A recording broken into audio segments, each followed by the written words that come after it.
Hey guys, welcome back to the channel. This is story about what if Naruto x Kurama with Rias part 1. Before I start, please do support for more amazing content and comments for part 2.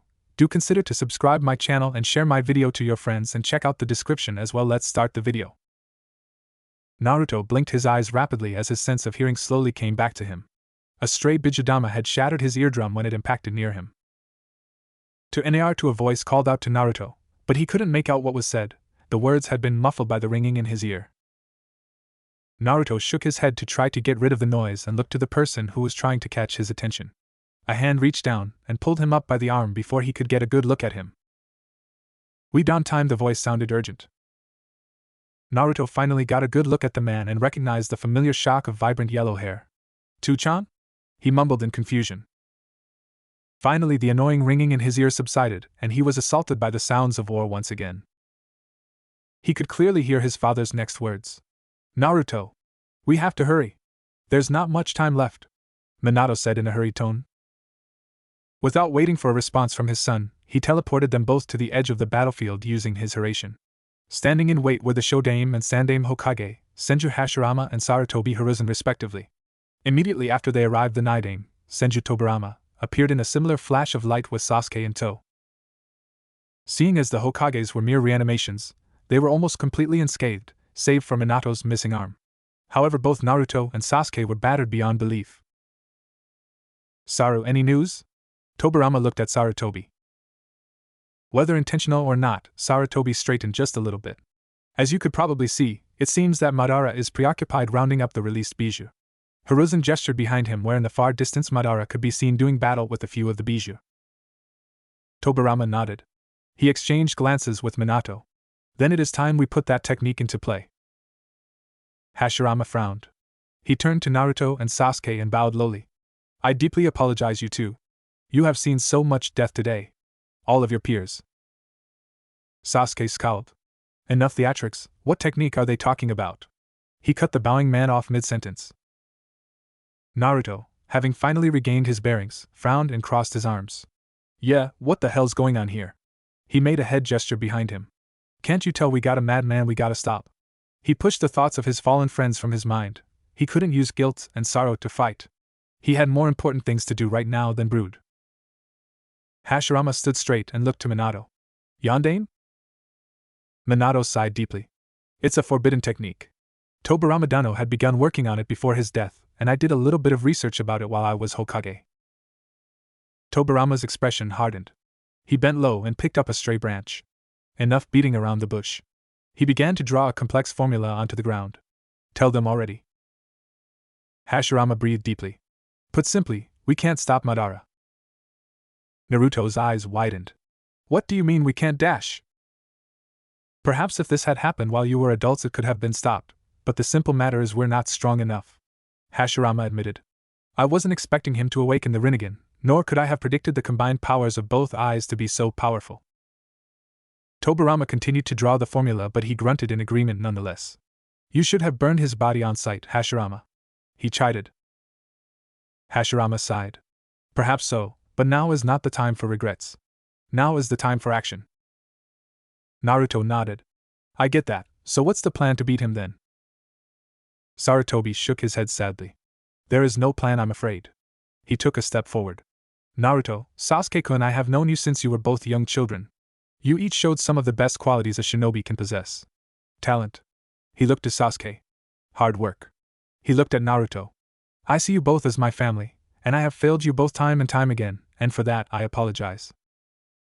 Naruto felt tears well up in the corner of his eyes. What are you saying, Ji-chan?" Sasuke's eyes narrowed. "Sandame, I have no need for your apologies. You did what was expected of the Hokage, nothing more, nothing less. Now, explain what's happening." Sarutobi nodded. "Very well. From what Minato-kun has told me, the formula Tobirama-sensei is drawing as we speak is a complex, extremely difficult and potentially fatal time-space technique." Minato stepped forward. "Allow me, Sandame-sama." At Sarutobi's nod he looked at the two teens. "The technique will, put simply, rip a hole in the fabric of space and time and transport whatever's in the circle to another dimension." Naruto's mouth gaped. "Another dimension? You mean like the Kamui?" Minato shook his head. No, Kamui transports an object into a very specific dimension unique to its user. Tobarama Dano's research implies that there are an infinite number of dimensions. This technique simply chooses the closest dimension to our own, going by the dimensional rift theory postulated by Tobarama Dano and myself. What does that mean for us though? Naruto pressed, not really understanding his father's explanation.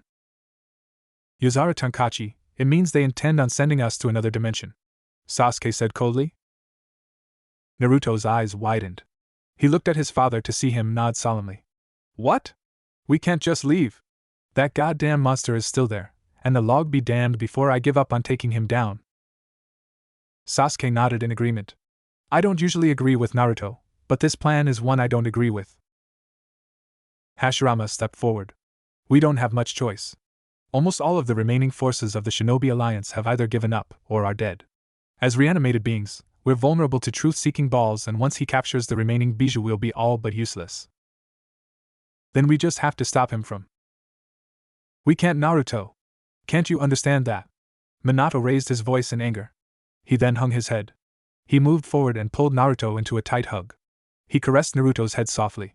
We're not strong enough, son, and both you and Sasuke-san are on the last bit of chakra left to survive. We, the last generation, have failed you. He pulled back. He was visibly holding back tears. I wanted to see the cycle of hatred end, and I was and still am willing to die for that dream, but not if I have to sacrifice my son. Naruto glared at Minato through teary eyes. Damn it, Two-chan. So am I. I'm ready to fight him. Please, Naruto, allow me this one selfish wish? Minato pleaded. It's my wish that you may get to live long in a peaceful world. If the one you go to isn't such a place, I have every confidence you will fight until it is won. I believe that you'll find peace. It's who you are and who you'll always be. So please, Naruto, go along with it. Naruto hesitated, his eyes wander from face to face as he reads their solemn expressions. But. 75 seconds until the array is complete, Tobarama announced as he worked tirelessly on the seal. Naruto looked at Sasuke. Sasuke. Sasuke stared into Naruto's eyes sharply. Even I realize that I can't face Madara alone. If you leave, I won't be strong enough to end him. If you leave, I'll have little choice but to go with you or die, and I'm not going to fade quietly into the eternal night. Naruto looked away and sighed. Fine. Minato smiled in relief. He reached into his pouch and grabbed a small scroll. Here, Naruto, I managed to pick it up on the way over here in case I couldn't tell you about it. It contains things I know you'll find useful. He presented the scroll to Naruto. Naruto grabbed it gently. Thanks, Two-chan. Oh, that reminds me, Hashirama suddenly said. He looked at Tobarama. Did you? He was cut off as a scroll was thrown at him. He caught it easily. I found it easily. You never did have good hiding spots, Tobarama said in monotone, never once deviating from the seal. Hashirama managed a small smile despite the situation. Thanks. He turned to Naruto. In this scroll are some very advanced chakra control techniques I created and some of my theories on how nature chakra affects the body. It's not much, but I want you to have it. He handed it to Naruto. Naruto accepted the scroll and nodded. Thanks, Hashirama-san. He pocketed both scrolls in his pouch. 15 seconds. Yandame, now is the time. Minato nodded. He immediately moved towards the edge of the seal array. Tobarama finished the seal and tossed the branch aside. He looked at Naruto and Sasuke. Well, get in the middle, he said succinctly. Numbly, Naruto found himself stepping inside the circle, accompanied by the ever-stoic Sasuke. When they reached the center, Naruto felt a small shove on his shoulder. He turned his head to see Sasuke staring at him pointedly. Sasuke. Get your act together, he said simply. If Naruto didn't know any better, he'd say those were words of encouragement.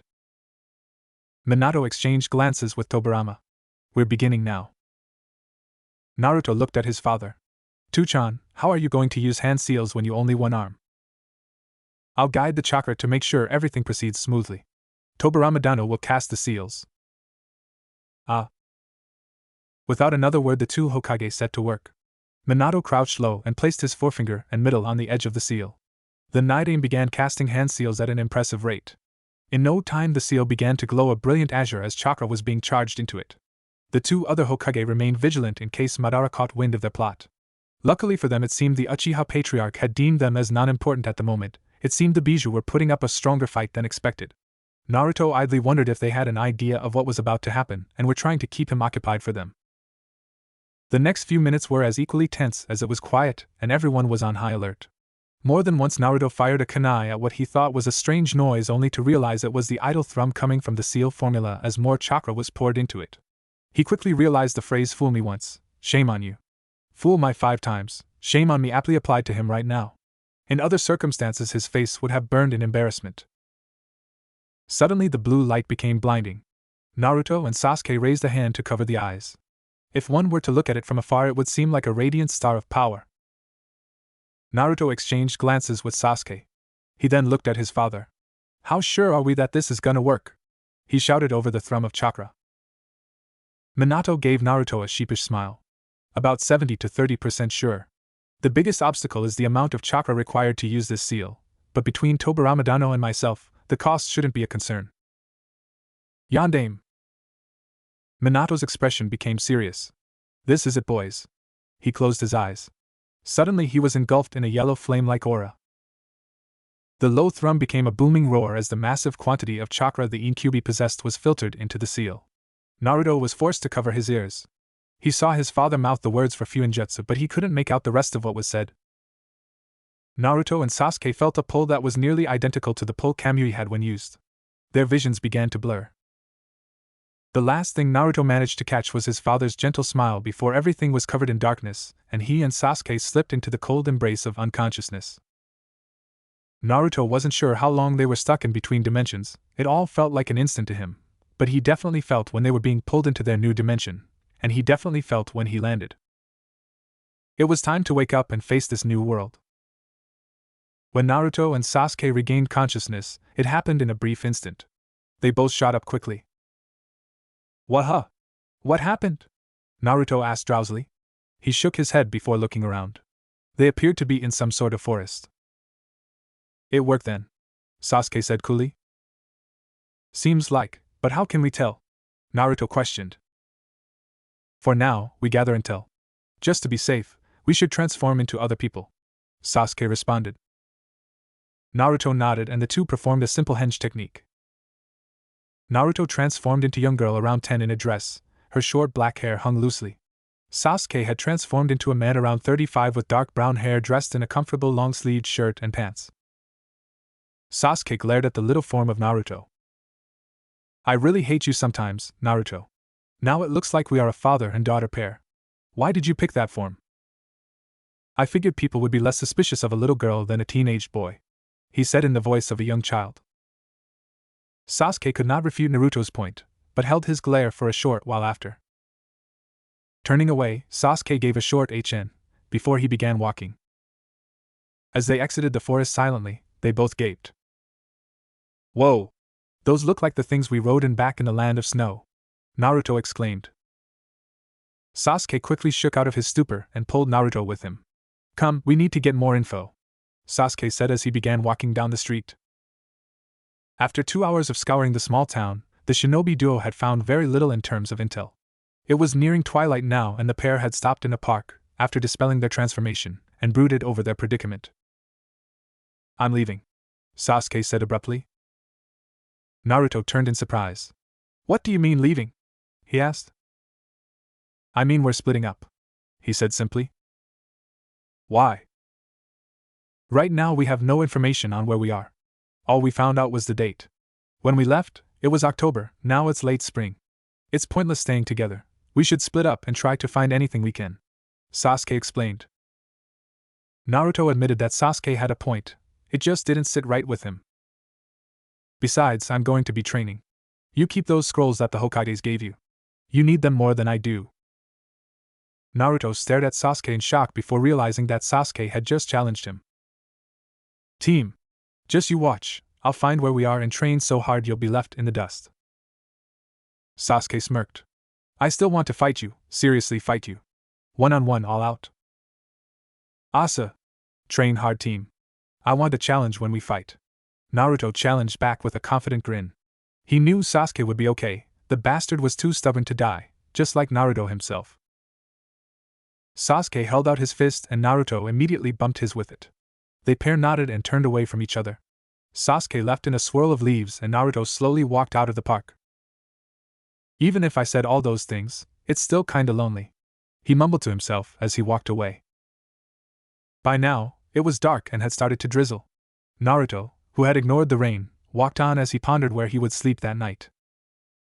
Naruto stopped in mid-stride as he felt a large burst of killing intent. What the hell? I gotta check this out, maybe it'll help me figure out where I am, he thought to himself. Taking to the rooftops, Naruto quickly reached where the killing intent was strongest. Looking towards the ground and lowering his presence, he saw two figures locking swords. He had barely noticed that it had started to pour. They were both around his age. One wore what looked like a school uniform the civilians wore. He had blonde hair that fell on his face. The other wore some type of robe. He had crazed look on his face. He had long white hair and was cackling loudly. In Naruto's opinion, they were sloppy with their movement, or more as if they were not masters in kenjutsu like Zabuza or Kisame. Hell, he heard there was the samurai Mifune who was a master. The blonde guy seemed like he had more practice than the weird white-haired guy though, he had talent.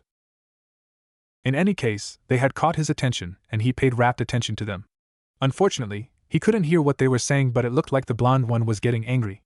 Then the one with the stupid grin said something that made the blonde guy look shocked, then his sword started to glow, and a bright light flashed, and he was gone from sight. I can still sense that weirdo, but I'll let it slide for this golden opportunity, Naruto thought as he silently hopped to the floor. The other boy was glaring at his hands. Oddly enough, his sword had disappeared, and seemed to be mentally cursing. Sword guy, Naruto called out. The boy whirled around, and a sword manifested in his hand. Hey, calm down. I'm not gonna attack ya, I just got some questions for ya, Naruto said lightly. What are you? I can't tell if you're an angel, devil, or a fallen angel, the person asked. What the hell are you talking about? Angels?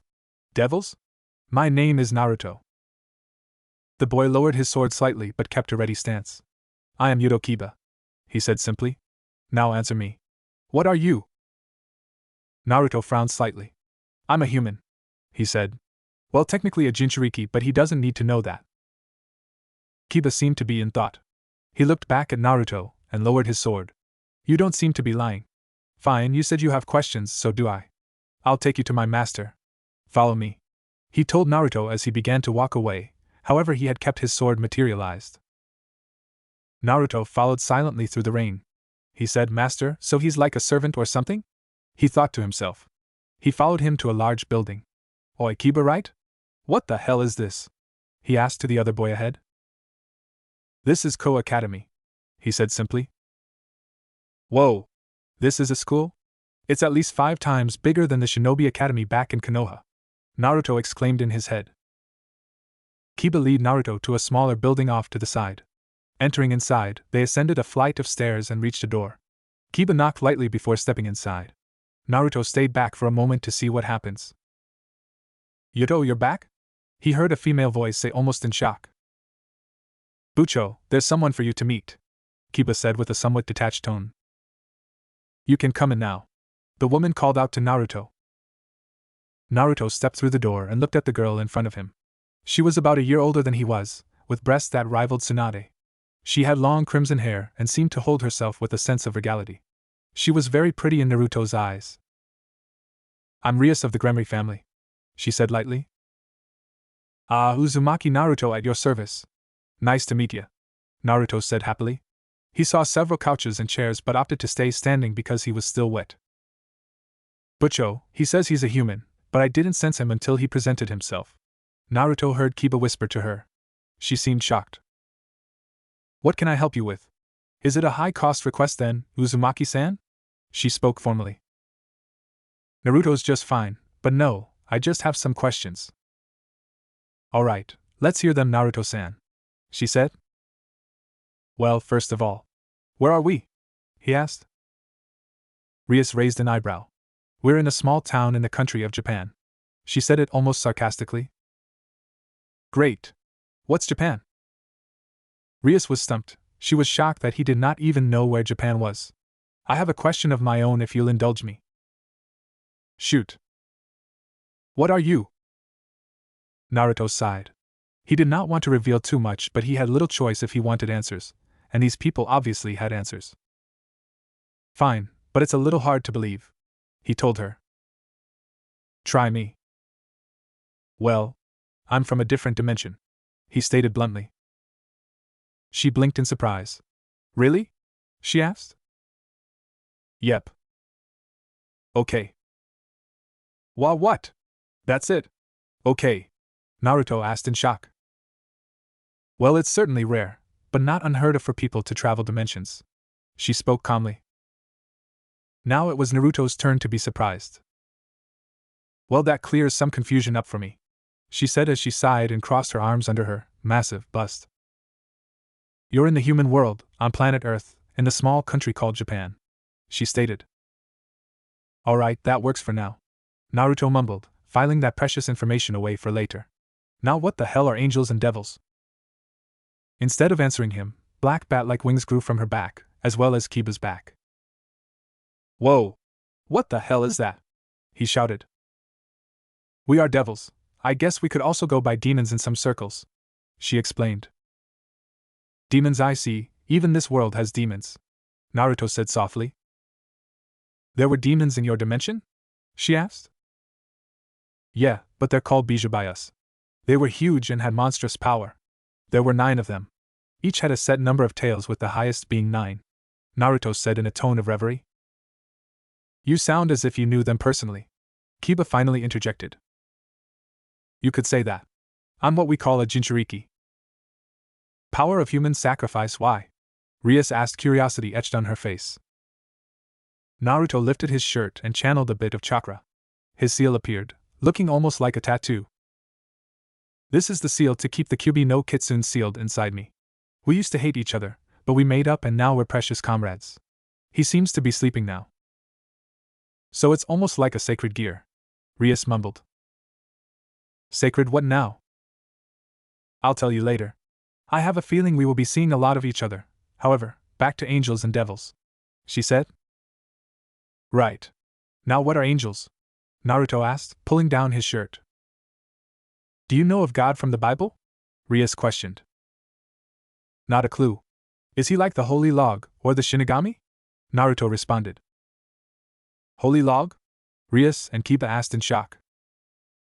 I'll tell you later. Well, I guess you could call him Almighty Creator. Oh, you mean like Kami-sama? Yes. That makes things easier. Well, angels are his messengers, and his warriors. They usually have white feathery wings growing out of their back. The more powerful seraphs have golden wings. I see, are they bad? Naruto asked. Well, it depends on who you ask. They are the natural enemies to us devils, but like humans, their personalities vary, but most of them believe in divine righteousness. All races have their share of good and bad. I see, is there peace? Naruto asked, his face serious for the first time since he entered the room. Rias looked taken aback at the sudden question. It's not so much as peace as it is a ceasefire. Between us devils, the angels and fallen angels. Naruto sighed and relaxed his face. Fallen angels, what are they? They are angels who have betrayed God. They gave in to desire and fell from heaven where God and his angels live, she explained. Ah, I see. Is that all, Naruto-san? Rias asked. Naruto looked embarrassed and scratched the back of his neck. Well, I was transported to this world a couple of hours ago, so I was wondering if you knew a place where I could stay. Rias giggled, all pretenses of seriousness gone. Naruto thought that she looked more natural that way. Yuto, will it be a bother for him to stay with you? Rias asked Kiba. Kiba looked more relaxed but still had an air of intensity about him. I don't mind, are we done now, Bucho? Rias sighed. Yes, we are. She sounded a little hurt by his tone. I don't think this Kiba guy acts like a dick usually. Something must have happened, maybe it has something to do with that freaky guy earlier. Naruto pondered to himself. Can you bring Naruto-san here tomorrow before school? I'd like him to meet everyone else, plus we have more to discuss. Rias asked of Kiba. He nodded silently. She turned towards Naruto and smiled. Well then, I will see you tomorrow and introduce you to everyone. Got it, boss lady. Naruto grinned. Be boss lady? Rias stammered. Ja-ni. Come on, Kiba, let's go, Naruto said loudly. Kiba sighed before stepping out the door. As Kiba led Naruto to his apartment, he was quiet. It stopped raining sometime while they were talking inside. Say, Kiba, are you okay with me staying with you? I mean, I could find someplace else. Kiba sighed before stopping and turning towards Naruto. I apologize if I came off as rude. I have a lot on my mind and I need time to think. I don't mind you staying at my apartment. He sounded calmer and less agitated. Kiba smiled lightly. He stuck his hand out and introduced himself. Sorry for being rude earlier. I'm Yuto Kiba, 17 and second year in high school. Without missing a beat, Naruto shook his hand. Uzumaki Naruto, 17 and genin rank shinobi. He responded lightly. He let go and started laughing. Ah, that's better. Say, Kiba, know any good places to eat? I'm starving. Kiba chuckled. Well, everything's closed now, but I'll make something when we get to my home. He promised. Asa, lead the way. Kiba nodded and started the trek to his home once again. He somehow felt like he could get along with his fellow blonde. He certainly was interesting company. However, Kiba made sure to file away the fact that Naruto claimed to be a shinobi. Naruto woke up early that morning. Since he had no pajamas, he had slept in his boxers. Sitting up on the bed in the guest room of Kiba's apartment, he surveyed the room. It was mostly Spartan in design. It had a bed, a dresser, and a desk with a light. Sitting in a meditative position, Naruto started to gather nature chakra. Within a minute, he had entered Senin mode as red-orange eyeshadow-type pigmentation appeared on his eyelids. Nothing wakes you up better than Senin mode in the morning, Naruto said quietly. He closed his eyes and tried locating Sasuke in the town, but it seems like he had already left. Damn, I was hoping to be able to catch him before he left town, he complained. Ah well, he'll be fine. Naruto tried sensing Kiba in the next room and was a bit surprised at what he saw. Kiba's got a lot of energy built up, it looks ready to burst. So that's demonic energy that devils use. It's almost like chakra in a way, he said to himself. After letting Senin mode disappear, he began to do some light exercises to warm himself up. As he was in the middle of his push-ups, Kiba knocked on his door. Naruto-san, are you up? He asked through the door. 27-28, yeah. Come in, I'm just warming up. 32, Naruto answered. He stood up and wiped off an invisible sheen of sweat.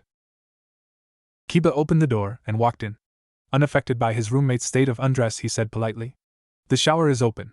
I washed your clothes last night so they should be dry by now. If you put your dirty clothes in the washer, I'll make sure they're washed by the time you get out. Naruto flushed in embarrassment. Sorry for all the trouble. I'll make sure to pay you back when I can. Kiba smiled in that polite way of his. He nodded and left the room. 45 minutes later finds a freshly washed Naruto and Kiba walking towards Ko Academy. The first traces of dawn breaching over the horizon. So this group Rias wants me to meet, who are they? Naruto asked as he walked down the road. Officially we are a school club called the Occult Research Club, but it's a cover for Bucho and her peerage. The other members are who you are going to meet. We are all devils, Kiba explained. Peerage? What's that? I think it's better if Bucho explains it to you.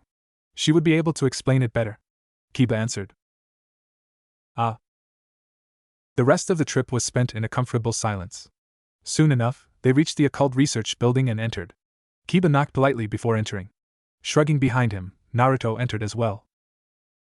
Era, this is the boy you were talking about, Bucho? Said a girl around Rias' age.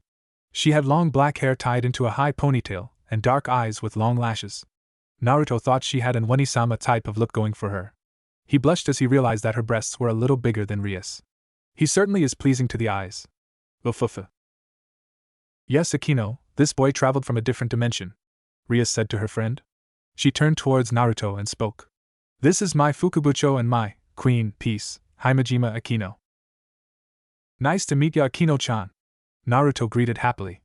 I'm Uzumaki Naruto, you can call me Naruto. It's a pleasure to meet you, Naruto-kun. Ufufu. She greeted back. Naruto smiled widely. He turned towards Rias. So I'm going to be meeting the rest of your devil clan, right? He asked. I suppose that's one way of calling them. They are my peerage. A peerage is like a group of servants that serve under a high-class devil.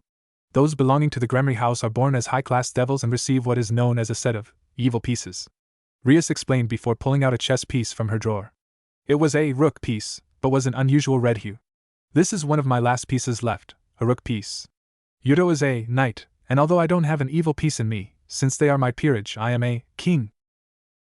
When you say servants, do you mean slaves? Naruto asked cautiously. Rias smiled and answered with no hesitation. Not my peerage, no. Some devils treat them as slaves or as their own personal harem, but not us of the Gremory group. It would be more accurate to call them my subordinates. Naruto nodded in understanding. That makes sense, I guess. Era. All this talk about our world, but we know nothing about yours, Naruto-kun. I don't think that's fair to us, is it? Akino said in an almost teasing manner. Naruto smiled sheepishly before scratching his neck. When you're right, you're right. So go ahead, shoot. Kiba interjected with his own question. You called yourself a shinobi last night. What do you mean by that? Well, I was born in Konoha no Sato, a shinobi village in the Land of Fire. A shinobi is a ninja of the village. They're split into different ranks. Lowest in rank is a genin, right after that is a chunin, an elite ninja, and someone of high rank is a jonin, then there is the ANBU Black Ops Corps. Finally, the most powerful ninja in the village, and the commander of all the shinobi forces is called the Hokage, Naruto explained. All those diplomatic lessons with Ero-sennin were paying off, he thought to himself. That seems simple enough. What rank were you? Rias asked. Naruto lowered his head in dejection. I was on a training trip for 2.5 years, so I'm still just a genin. He mumbled. How do you go up in rank? Kiba pressed, intent on keeping Naruto focused. Well, to go from genin to chunin there's an exam you have to take, and then they promote you if you show the right skills to be a chunin. I only took the test once, but in the middle of it there was an invasion. We beat the invaders, but the rest of the chunin exam was cancelled. Out of all the people that took the test, only one person managed to become a chunin, and it wasn't me. I don't know if there was a jonin exam or not. In order to be put in ANBU, you have to be picked by either the Hokage or by the ANBU commander. The new Hokage is selected by the current one, the advisors, and the fire daimyo. I see, it's not that different from going to a lower class devil to a higher class devil. Rias seemed to be in deep thought. So is anyone else coming? Naruto asked. There are 3 other members, but you won't be able to meet them until after school. Speaking of which, could you give me some information about yourself? Rias asked with an obviously interested tone. Why? I need some basic information so that I can enroll you into this school. Her tone sounded as if she wasn't requesting it. Very skeptically, Naruto asked why once more. Rias sighed and spoke clearly. Think of it like this, it's a way to gather information about our world without it seeming suspicious. Naruto stayed silent and gave it some thought. I know I'm not the best at information gathering, not like Ero-sennin was, and she does have a point, but do I really want to go to school? Do I have much other choice? I'll go with it for now, but if it's stupid or a waste of time, I'll stop going. Fine, for now I'll go along, but if it's stupid or something, I'm not staying. I'm doing this for information gathering and to help repay you for the info you've given me, Naruto said. Rias smiled brightly at that. She turned to Kiba. Yuto, can you go and get the registration forms for me? She requested. Kiba, who had been staring out the window, turned towards her, gave a slight nod, and left the room. Seems like he's in a bad mood again, Naruto thought to himself. So Naruto-san, how strong would you say you are? Rias asked, genuinely curious. Naruto pondered on how to answer. He looked her in the eyes. I'm strong, but not the strongest. I still have a lot of training to do. Rias smiled a bit before handling her rook piece, twirling it gently. If you want to get stronger, how about you become my rook? A devil does have certain advantages over a human, she offered. Naruto seemed shocked. That's sudden. You just met me and you're offering me a position like that? Yep. Naruto stared at her in surprise. Give me a little time to think about it. When I came to this world, I never thought I would be offered to become a devil. Hell, I didn't even know what the hell a devil was. Take all the time you need. Rias nodded. The rest of time was spent in a comfortable silence. Naruto mostly wandered the room looking at the various artifacts and paraphernalia, asking random questions. Kiba entered the room, after knocking of course, and handed the documents to Rias. He headed over to the window once again and stared into the distance. After handling all the documents and getting the information from Naruto, weight, height, age, etc., Rias had Akino deliver them to the office and looked at Naruto. She reached into her desk and tossed a package towards him. Naruto caught the package lazily and opened it. Inside was an outfit that looked exactly like Kiba's school uniform. You keep a spare male uniform in your drawer? Nope, I had Kiba measure you in your sleep. Why how? I mean I would have felt something. I had my familiar cast a sleeping spell on you while he measured you, Rias chirped. Naruto stared at Kiba warily. I trusted you, man? What the hell? He cried as he gave Kiba a look of betrayal. Kiba looked over from the window and gave a small smile. Naruto swore he saw a hint of mischievousness coming from his fellow blonde. That little I'll get him back, Naruto roared mentally. He gave Kiba a scathing look and turned back towards Rias. You had this all planned since I left last night, didn't you? He accused.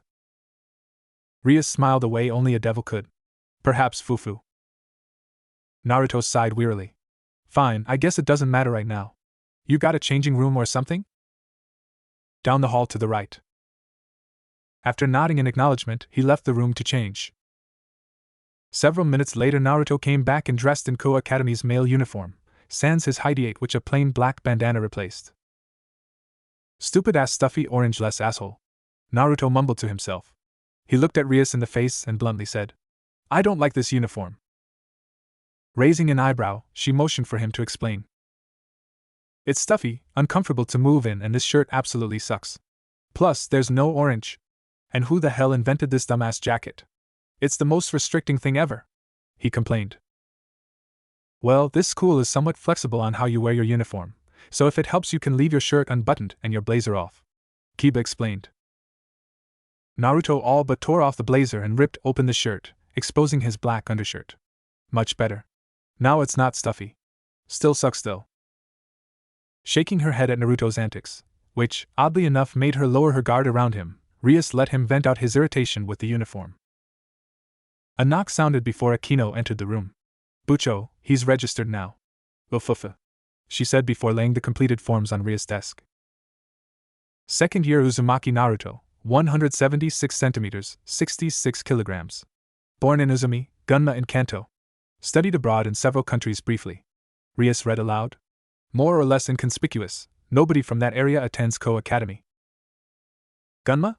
Kanto? What are those? And what does abroad mean? Naruto questioned. Kanto is a region in Japan, Gunma is a prefecture. Abroad means in a different country. Oh. Naruto nodded as if he understood. I have no idea what the hell she's talking about. I'll just play along for now. Do you understand? Rias asked. Yeah, I got it, he replied without hesitation. If worse comes to worse, I'll just wing it. I managed to get you into Kiba's homeroom. He'll be able to help you get settled. At the mention of his name, Kiba turned and nodded at Naruto. Naruto smiled brightly at Kiba. Yosh! Let's get this damn day over with, Naruto exclaimed as he grabbed Kiba and began to drag him towards the door. Naruto looked over his shoulder and shouted towards Rias. Thanks for everything today. We'll see you later. Rias looked somewhat shocked. Era, that was an interesting way to leave. With him and Isekun, things look like they'll be getting louder now. Well, that is if he chooses to join us. Ufufa, Akino commented. I have a good feeling that he will, eventually. He had that look in his eyes that said he wanted, no, that he needed to get stronger. Something must have happened. Something bad, and something powerful. I just hope that whatever it was didn't follow him here. If it did, I fear only Oni-sama and his peerage could stop it. Rias spoke seriously. After a moment of silence filled with a strange tension, Rias broke the silence and smiled towards Akino.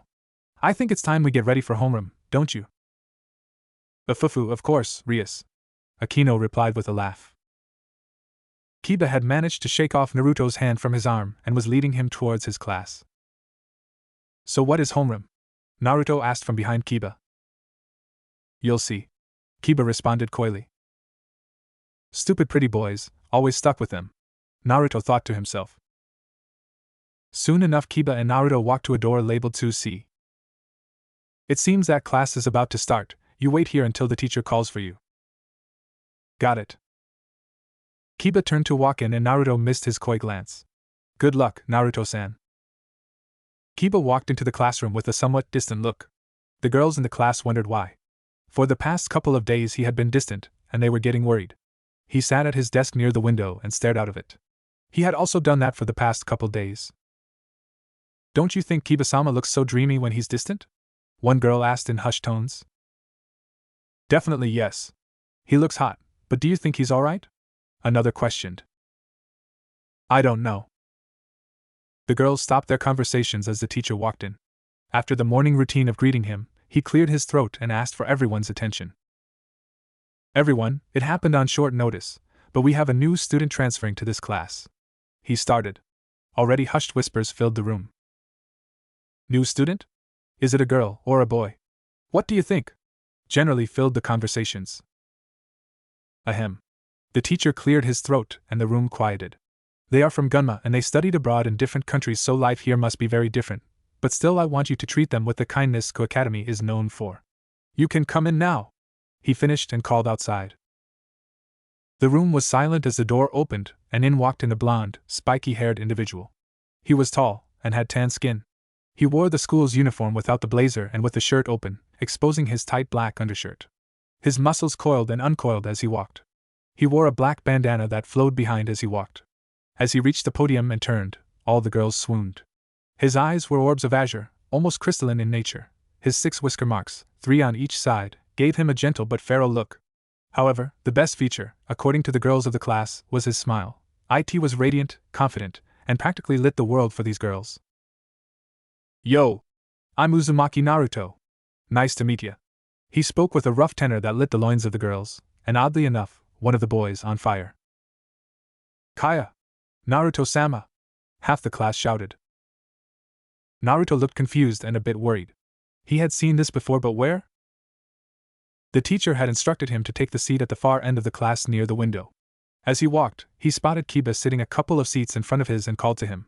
Yo, Kiba. So this is where you sit, huh? He greeted. Kiba turned and gave a small nod. I don't know my way around the school, so you'll help, right? Again a nod from Kiba. Kaya. Can this be? BL boys love, yaoi? Kiba-sama, first that perv Issei dug his claws into you, now it's Naruto-sama? Several girls cried, most of them sported heavy blushes. Naruto eyed them weirdly before nodding at Kiba and moved towards his seat. Sitting down, he surveyed the class.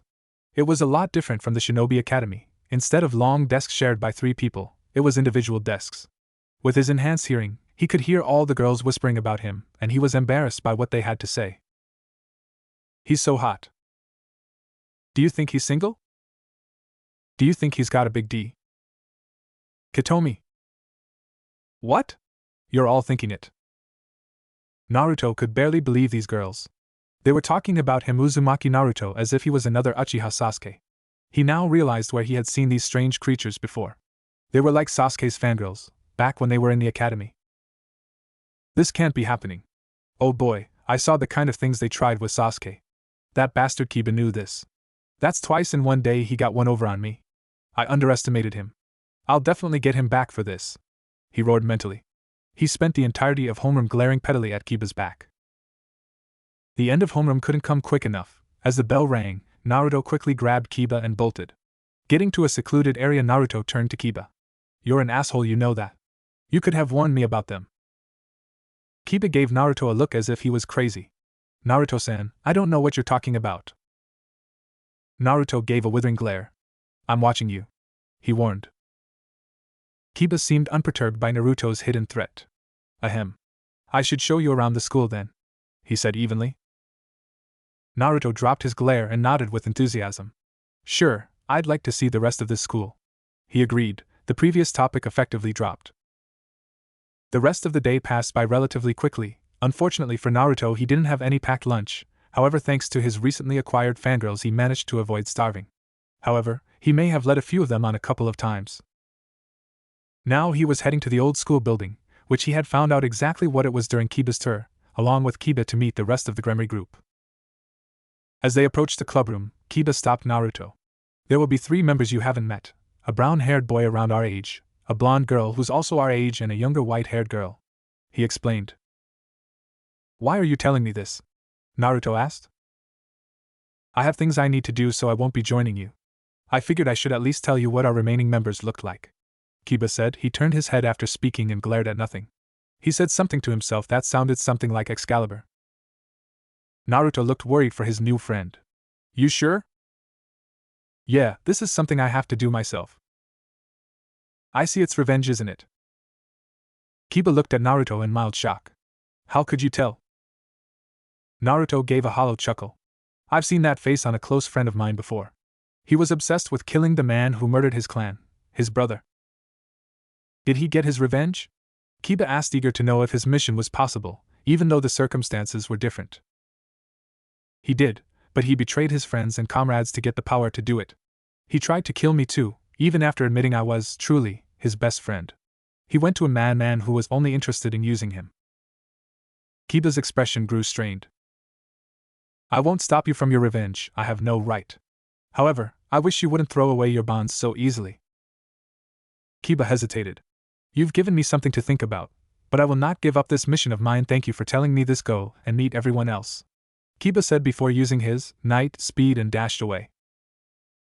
Naruto looked at Kiba sadly as he dashed away.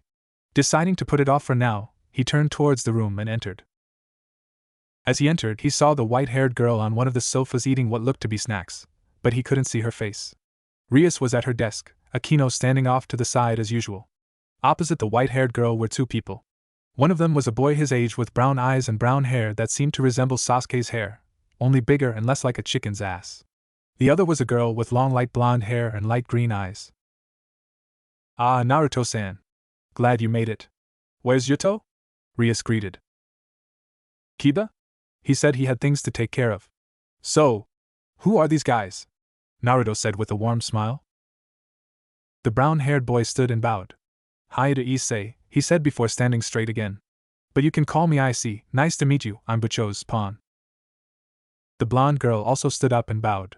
I'm Asia Argento, you can call me Asia. Bucho-san made me her bishop. The white-haired girl turned but didn't stand. She had golden-colored eyes and a blank expression. Her hair had a small black cat-themed hairpin. Tuja Kaneko, Rook, she said softly. Deciding to make a grand introduction similar to Jiraiya, Naruto struck a kabuki pose. I am the man known from the far east to the far west. Men revere me and women love me. I am the man who has trained at MT Mayaboku and survived. I am the Gamma Sannin Uzumaki Naruto. At your service, he announced with enthusiasm. The rest of the group was stunned, before Akino smiled. Era, such a boisterous introduction, are you sure you're a sage? Ufufu. Akino teased. Hey, I trained hard to be a sage. Naruto argued back, dropping his pose. Suddenly he began crying crocodile tears. All those nights eating bugs and that damn stick. It was truly hell. Sannin, do you use senjutsu? Kaneko asked suddenly, her interest piqued. Naruto stared at her in shock for a second. You know about senjutsu? Kaneko nodded. She looked at him intensely before going back to her treat. Naruto stared for a moment longer before he wrote her actions off as something apparently normal. I know, Naruto-san? Issei called out. Just call me Naruto. What's up? Bucho said you were a shinobi, are you? Damn right I am, and a good one too to Bayo. Naruto replied happily. Do you think you can show us a ninja technique? Issei asked excitedly. His eyes had a glimmer in them. Era, I think that's a good idea. Akino joined. Yes, I think so too. Rias inputted. Nin, Kaneko said quietly. Naruto rubbed the back of his neck sheepishly. I guess something simple wouldn't hurt, he said. He put his hands together in a familiar cross-hand seal. Kage Bunshin no Jutsu. He shouted, and immediately 10 copies of himself appeared around Issei, Asia, and Kaneko. Whoa! Naruto, this is awesome. Are they real? Issei asked. One of the Naruto clones clapped him on the shoulder. Damn right we are. That's so useful, Naruto-san, Asia told him.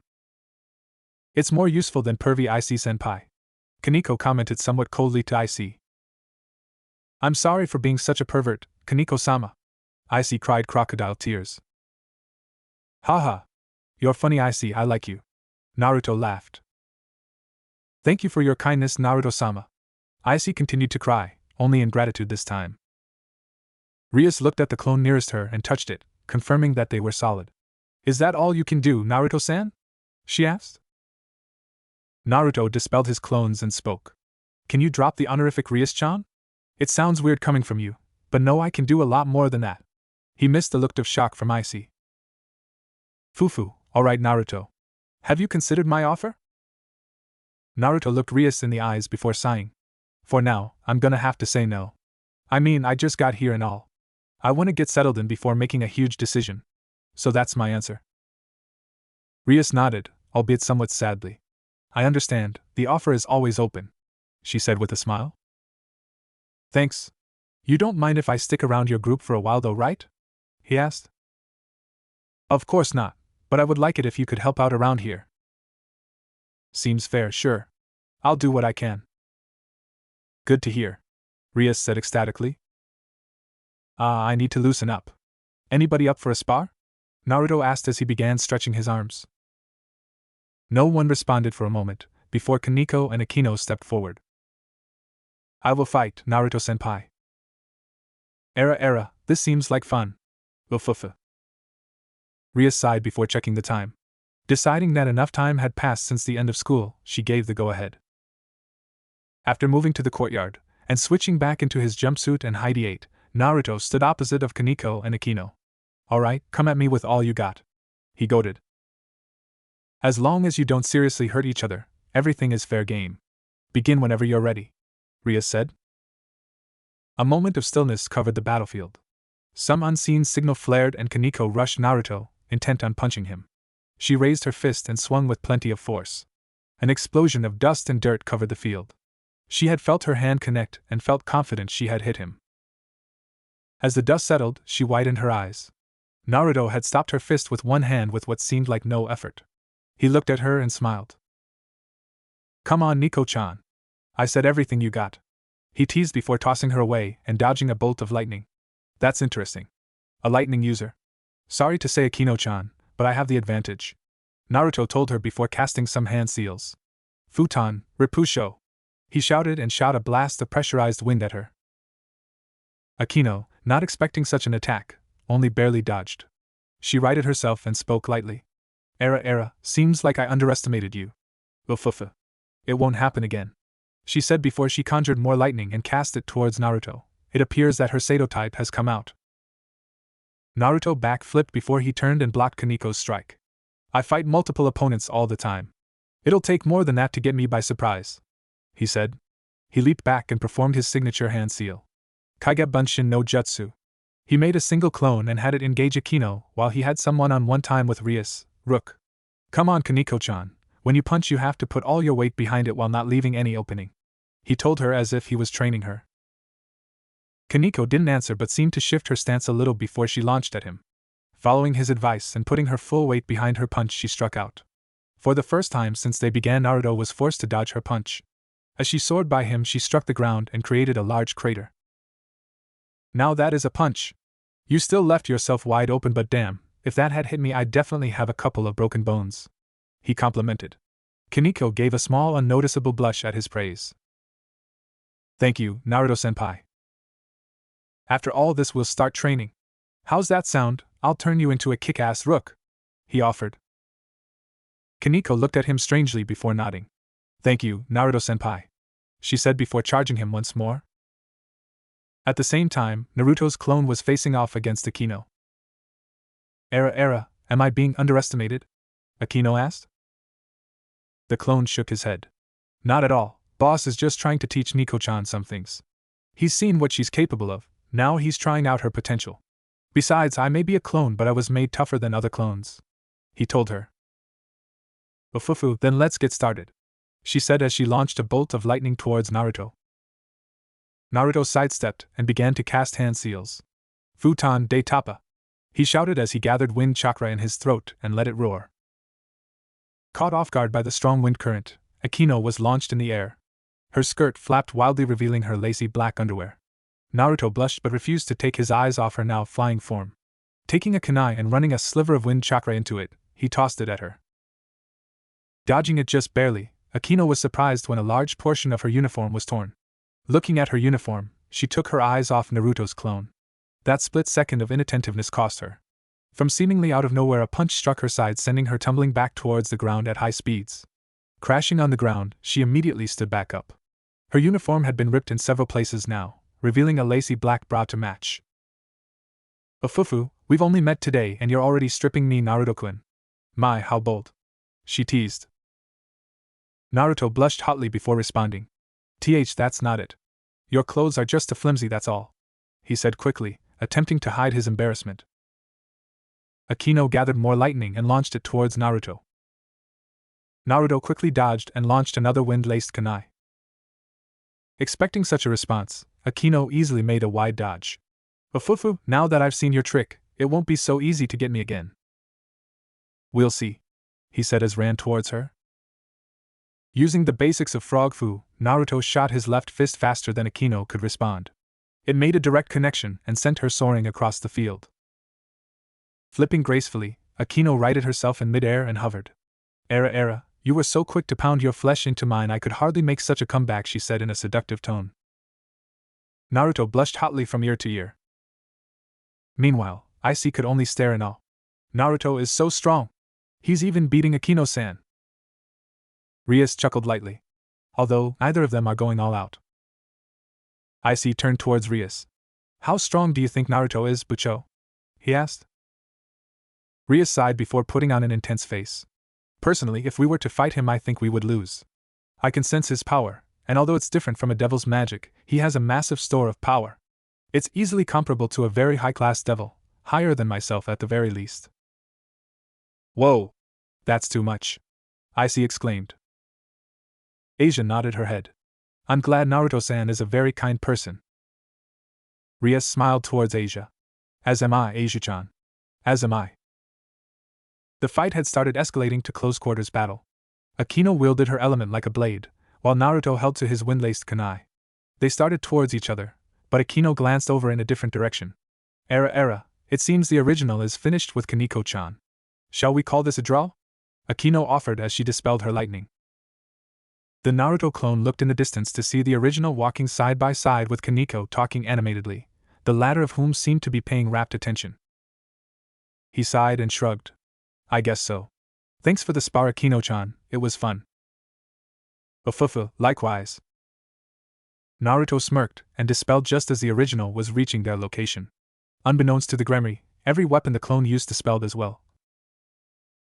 And then there was this one time when I was 10, I managed to dye all of the teachers' heads blonde. It was glorious. Kaneko nodded. Funny, senpai. Era, looks like Kaneko-chan has warmed up to you already, Akino said to them as they approached. Hey Akino-chan. Great battle. Too bad we couldn't finish. Next time I want to face you personally. Ofufu, it's a date then. They walked the short distance back to the group to see Icy's jaw hanging as well as a look of surprise from Rias and Asia. That was awesome! Icy shouted. You were great, Naruto-san. Asia complimented. To be able to handle Akino so easily, very impressive. Rias nodded approvingly. Naruto rubbed the back of his neck in embarrassment, and chuckled. Well, I haven't had a chance to spar with comrades in a while. So I had a little fun. Still, Akino herself is a very powerful devil. To take her on, even as a clone, and come out unscathed is just short of overwhelming. Akino decided to add her own input. Ofufu, oh yes. He really showed that he could have dominated me if he had wanted to, she said almost lustfully. Naruto blushed at her teasing. The girls back in Konoha had never been such an open flirt to him. It was staggering to say the least. Rias giggled at Naruto's reaction, she thought it was cute. She called out to Naruto to get his attention. Naruto, could you come here a moment? I want to show you some of the work that devils do. You can help out with some of the basic tasks. Naruto walked towards her and nodded. So what kind of jobs do you take? He asked. I figured you could help us pass out these leaflets to people, for now at least. Since normal people have lost the ability to draw magic circles to summon us, we give these pre-drawn circles to them instead. She explained. Since you don't know the area Icy-kun, can you show Naruto around? Of course, Bucho.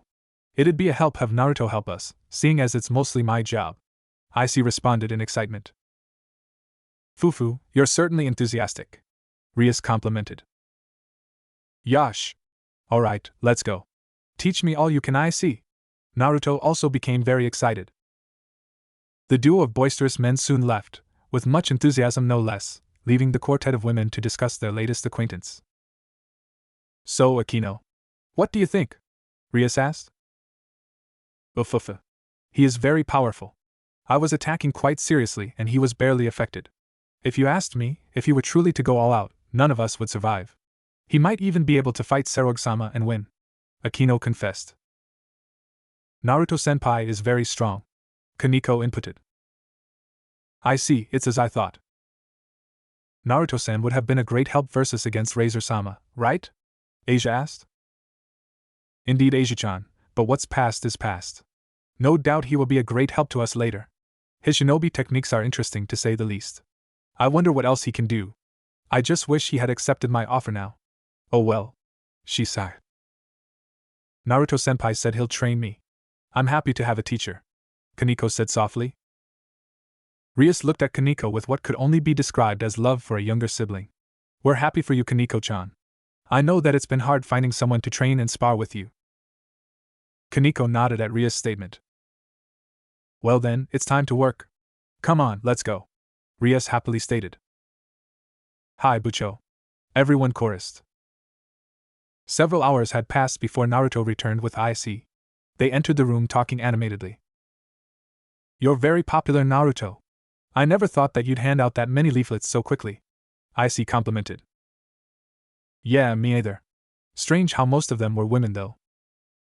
Naruto, I think they might have liked you. I guess, but why were they blushing? They liked you. Haven't you ever had a girlfriend? Not really. When I was a kid, most of the girls didn't like me. Really? But you're a handsome boy. Like Kiba. Are you hitting on me, I see? I don't swing that way. Besides, Kiba's more of a pretty boy if you asked me. What? Of course not. It's true though. I've already heard rumors about you from the girls in my class. They're already calling you and Kiba the blonde gentleman. Blonde gentleman? That's lame. Naruto exclaimed, suddenly affronted. Neither had noticed the amused looks of both Akino and Rias. Ahem, I take it the job went well? Rias asked. Sorry, hehe. Yeah, they seemed very excited to get a handout from me. Guess they'll be disappointed when I don't show up then. Fufu, seems like. Anyways, I have something to discuss with you. Shoot. Do you any money? She asked the obvious. Ah, that's kinda obvious. I have no money from this world, I already checked. Which means you have no means of supporting yourself, correct? Well, I have some ideas on how to make some money, I just have to make sure I've got what I need, but for now, nope. Naruto told her before rubbing his neck. Since you're not a devil, you cannot receive payments such as we do, so I've decided to compensate you for your time, Rias said as she tossed an envelope at him. Inside was 30,000 yen and a key. That key opens an apartment a couple of blocks from Ayase-kun's home. The first month has been paid and that money is for food. The monthly rent, however, is up to you to make up. Naruto stared at the package in wonder. This girl is a really nice person. I have to make sure to pay her back, he thought to himself. As Rias was about to continue speaking, a small raven appeared from the window. A stray devil has appeared in Rias Gremory's territory. I ask that you please eliminate it. A male voice escaped from the small bird. Rias blinked, before standing and moving quickly towards Akino. Located Akino, quickly. Akino looked serious and nodded. Hi, Bucho. Naruto turned to Icy and asked a question. What's a stray devil? Icy looked surprised that Naruto asked him but responded quickly. They're devils that have abandoned their master, or killed them. So we hunt them before they cause trouble for humans. Naruto nodded in understanding. I see, so they're almost like missing Nin, he mumbled to himself. Icy eyed him weirdly but Naruto waved him off. Later, he said simply. Rias turned towards Naruto. Since Yuto is absent, I ask that you join us and provide backup, she asked seriously. Naruto nodded quickly. Sure, I would have gone anyways. I want to learn all about this world. Rias smiled and thanked him. Kaneko, who had been back in her previous position eating snacks once again, turned towards Naruto and offered him some. Naruto smiled and accepted the offer. Thanks, Nico-chan, he said as he rubbed her head. Kaneko seemed to relax into his hand. I've located it, Bucho, Akino announced. Great. Everyone, let's move out. Standing outside an abandoned warehouse, the second time for the Gremory group, the team stood. This is where it is, Akino confirmed. Naruto tapped into Kurama's chakra, just barely enough to feel emotions. Luckily, he was behind the group of devils. Holy fuck! That's some seriously fucked up thing in there, he thought to himself, the intense negative emotion causing him to curse in surprise. Bucho! Icy called out. Right, I approve, Rias responded. Yash! Promotion, Queen, Icy called, and he seemed to glow for a brief instant. Naruto made a mental note to ask later. Making a cross seal, he summoned a clone. Nodding at the original, the clone dashed into some nearby trees. Turning towards the group, he smiled sheepishly. Just in case. Well, let's go in, Rias told them as she walked inside the building. The rest soon followed. Several minutes later found the group inside a large spacious room. Gah! This smell is blood, Naruto said in disgust. I hear something. My next meal? Smells ripe. Perfect for crunching. Gihihai. A deep voice boomed. Naruto tensed and slid into a battle stance. Shit. It's big and close by, he cursed. The beast that came out from behind the wall was mortifying. It was abnormally large. A broad torso accompanied by a pair of strong legs. Large scales covered most of its body. When Naruto looked closely, a long tail as thick as a tree trunk swayed behind it. Looking up, the group stared in disgust at the ogre-like face. Naruto looked it in the eye and smirked. You are one ugly motherfucker. It reacted quickly. It threw a rock boulder near its feet using the massive tail behind it. Naruto reacted even quicker. Summoning a clone wordlessly, he instantly made a Rasengan and smashed it into the boulder, grinding it into pieces.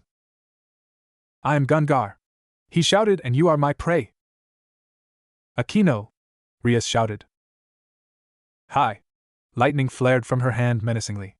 Era, I can't take you too lightly now, but let's try to get along, ufufu.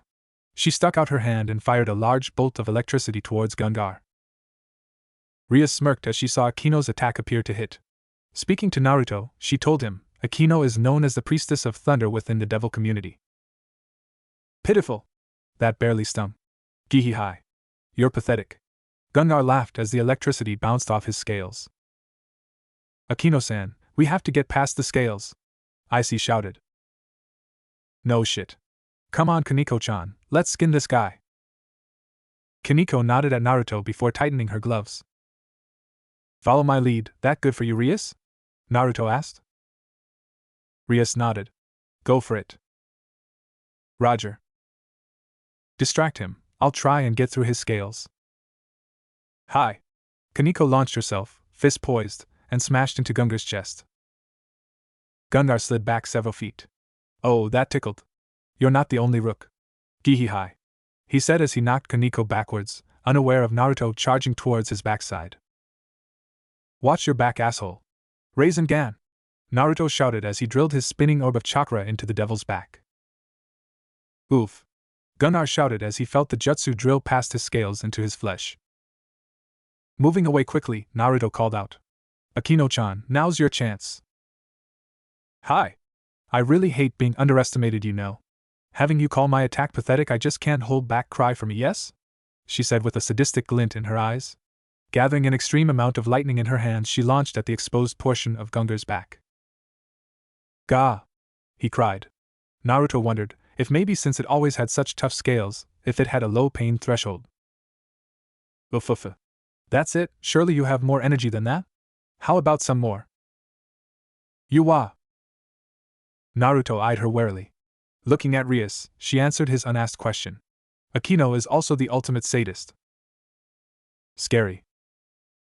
You have no idea, Naruto-san. Icy agreed. What the hell do you do anyways? I was getting ready to use gift on one of you. It lets me transfer my power to someone else. Awesome. So is that all you can do? Well, my partner is still not answering me, so this is all I can do for now. Partner? Naruto asked, ignoring the cries from the devil. Somehow, they had moved to the far end of the warehouse without him noticing. He's the dragon sealed up in my left arm, my sacred gear. Well, tell me about it later, when we're not on the job, hee. Right. By now, Akino looked as if she was finished with the stray devil. She was walking towards the fallen monster. Era, Monster-san. It looks like you're all done. I would finish you now, but I'll leave it for my master. She all but gloated. Naruto looked at her with a meek expression. She must have been pissed when he called her pathetic. Naruto tensed as he saw the tail twitch and then swing at her. Akino! He tried to warn. He ran towards her. I can't make it. I have to dispel that clone. Time slowed for a moment as the tail swung at the unaware Akino. Naruto sped towards her with all his speed. Akino turned in shock and stared at the tail that was less than a foot from her face. She couldn't dodge at that speed and she had no time to defend. Bracing herself as well as she could, she waited. Not a chance! Naruto screamed. He was in front of Akino, holding back the tail with his hand. His head was hung low. He seemed to be trembling with anger. You bastard! Naruto raised his head to show golden eyes filled with anger. Pushing the monster back single-handedly, Naruto glared at it. I'm pissed right now. He made 2 clones and had them make a Rasengan in each hand, which then grew to enormous sizes. Go, he said simply. The 2 clones dashed at incredible speeds. Senpo, Cho Udama Rasengan. Both of them cried. Gundar managed to dodge one, albeit barely, but was struck head-on by the second. Ga! A Senjutsu wielder! Here? I've never heard of one here! He screamed at Naruto. I'm new in town. It doesn't matter anyways, you're finished. Naruto replied as he created another 2 clones. He held out his hand and the room was filled with an ominous ringing sound.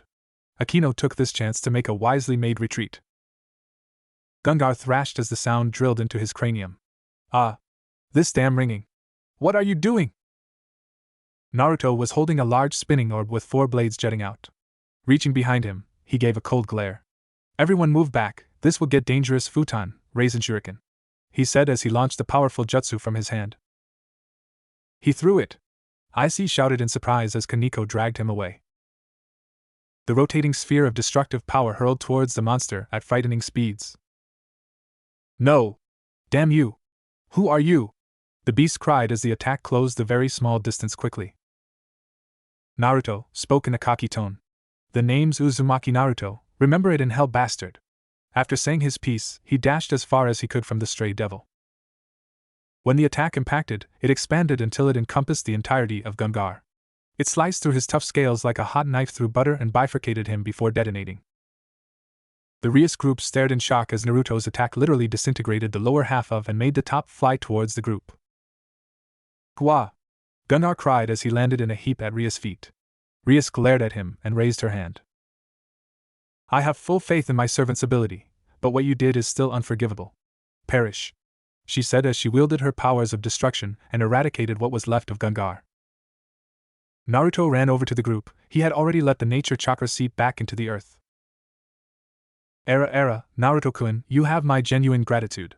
Although, I would have been fine, a scratch at worst, Akino told him. Naruto scratched his head sheepishly. Sorry. I have made such good friendships with you all. I just reacted, he said, forcing a smile. Damn, I overreacted. We're not at war here, I gotta remember that. Akino gave him a calculating look for a moment, before smiling. Of course. No harm done, as you can see. Ufufa, she said amicably. Indeed, Naruto. I appreciate your help. Alright, mission complete, Rias said cheerfully. Icy looked down in dejection. In the end I was useless, he seemed to cry. Naruto patted him awkwardly on his shoulder. There's always next time. Somehow, Icy seemed to get even more depressed. Asia just gave him an encouraging smile. Later that night, Naruto lay down on his relatively small mattress. Icy had taken the time to show him to his new apartment, and now Naruto was left staring at his Spartan-style room. Things got pretty crazy today, Tobeo, he mumbled to himself. That Akino likes to tease me. Asia-chan pretty shy, but really nice. Kinda reminds me of Hinata. Kaneko-chan is another weird one, but she seems to know about Senjutsu, and that's another thing. The nature energy feels weird here. There are times when I feel this dark energy flow within me, kinda like Bija chakra but not as strong. Other times it feels really light and airy. Like a light breeze. It's so weird. I got stuck with another pervert. But he doesn't seem like a bad guy. Hehe, you would be proud, any sure show, master? Naruto said somberly. Looking out the window, his thoughts turned towards his only companion in this journey. Sasuke, I wonder what you've discovered so far. Probably something cool, tch. Team. Turning over, he slowly closed his eyes. Good night. Did you do what I asked? Hi, the Gremory group came as you said they would. And? Well, the thing is, there was an anomaly. Anomaly? Hi, someone else came with the group. Someone powerful. Could it be another Longinus? I don't know, sir. I could hardly see him move. However, I did manage to record several of his abilities. Oh? He can utilize senjutsu to a degree I've only ever seen in Nikomata, no, even better. I believe he is a perfect senjutsu user. Interesting. So in the end, Gungar proved his worth, for a devil at least. Ufufu. Hi. With this new data, I believe that I could come up with several counter-strategies. Good work. Now be gone. Hi, Kokabil-sama. The next 2 days passed quickly for Naruto. Going to school had been an interesting experience for him. After getting used to him having fangirls, school was very informative. Naruto had never been very good with mathematics, mostly due to him skipping every chance he got, but both history and language managed to keep him awake. Although English was difficult for him, he liked it. He swore to himself that he would have it mastered by the end of the year. On the supernatural side of things, Kiba had become a recluse. He hadn't responded to any of Naruto's prodding in class and seemed extremely distant in the clubroom. Icy seemed to be extremely embarrassed around Rias. Every time Naruto saw him glance at Rias, he would blush and look away quickly. He asked her about it, but all she said was I had to disperse his built-up dragon energy. And that left him even more confused. So far Naruto had only had the opportunity to train once, and it was more for Kaneko than himself. In the end, although Kaneko's form was improving, Naruto did little else than dodge. He felt a little disappointed but shrugged it off. On his lunch break, since Kiba was all but an invalid at this point and to avoid his fangirls, he had taken to eating lunch on the tip of one of the spires, balancing on a slab of rock he pilfered from the warehouse. Luckily for him, the only people capable of spotting him were the Gremory group. Currently Naruto was sitting down on one of the sofas next to Kaneko. Akino and Kiba were both out on jobs. In front of him stood Asia and Icy with heads hung low facing an irate Rias. I cannot believe you two. What exactly were you two doing in that closet? Rias demanded. It was that as I was, Asia stuttered. Naruto wondered if she hadn't been scolded by Rias before. It was all my fault, Icy exclaimed. Oh? Rias asked in a tone that said I don't believe you. Hi. Rias looked at Icy and made a face. He had his head down so he couldn't see, but Naruto saw the pain in her expression. He had seen it in Sakura's face many times. I knew it, she loves him, he told himself. I just wanted. Enough. Rias turned away and said, I don't want to hear your excuses. You're dismissed for the day, both of you. But. Now I see, she said definitively. Turning to leave, Naruto saw tears well up in Asia's eyes. Icy looked sad as well. They both left without another word. Naruto glanced at Rias and saw her shaking a bit. He called to her. Rias-chan, I'll be taking the day off today. I'll make sure those two make it home safely. At her nod, he left the room. After the door closed, he heard slight sniffing and knew he had made the right choice. She was too proud to cry in front of him. He ran to catch up to the pair of teens. After catching up, he called out to them. You too, he said. The pair of dejected devils turned towards him. Oh, Naruto. It's you, Icy said in an almost dead tone. Oh, none of that. I know it seemed like Rias-chan was pissed at you. But you have to admit, it didn't look too good when she found you in the closet and Asia straddling you. She just let her feelings run wild and well, you know, he told them. I'm not so sure, Naruto. I made Bucho really mad at me. I feel pretty bad. Ano, me too. Bucho-san has never been disappointed in me like that, Asia admitted. Naruto sighed before rubbing the back of his neck. Just let her cool off and then try to explain yourself later. For now, I want to go meet your parents, Icy, so cheer up. Icy also sighed. I goozoof. He was cut off as Naruto punched his gut. He glared at Naruto. What the hell was that for? Naruto smirked. Go ahead. Do it. Punch me back. What? Punch me. Boo. Punch me! A loud resounding flesh-hitting flesh sound rang. Icy had his fist connected to Naruto's cheek, and he was breathing deeply. Asia stood to the side with her hand to her mouth in shock. Naruto's face was turned slightly and he was smirking. Feel better? He asked. After calming down, Icy pulled his fist away and looked at it. Surprisingly, yeah, he admitted. Anger is more useful than despair. An old friend of mine told me that once, Naruto said. He turned towards Asia. You want to try too? He asked. Asia stared in shock for what seemed like a minute, before breaking out into a fit of giggles. I'm so sorry, she managed. Yo, you scared me a little, she continued between fits. I see. She finished giggling and smiled brightly. No thank you, Naruto-san. Seeing you help Icy-san is enough for me. Naruto laughed boisterously. Good to hear. So now Icy, off to your place, he declared. Icy nodded and led the way, suddenly more chipper. When they reached his house and Icy grabbed the handle, both he and Asia froze. Naruto looked at them with worry as they began to shake. Icy suddenly threw open the door and rushed in. Naruto followed him closely, although he forgot to take off his sandals. They rushed to the kitchen but saw nothing. Then they heard laughter from the living room. Icy rushed over and saw two strange girls and his mother who was laughing. Naruto joined him as Icy's mother spoke up. And this is a picture of Icy when he was in primary school. Look! This is the picture when his shorts got ripped at the swimming pool. It was very troublesome. He went to the pool slide with his shorts ripped. Oh, Oka-san? Icy stammered. His mother turned as she noticed the group. Naruto realized that Asia had joined them shortly before Icy spoke. His mother smiled and said, Oh, Icy. Welcome back. What happened? You look pale. And who's your friend? How? I'm so glad. Icy breathed a sigh of relief.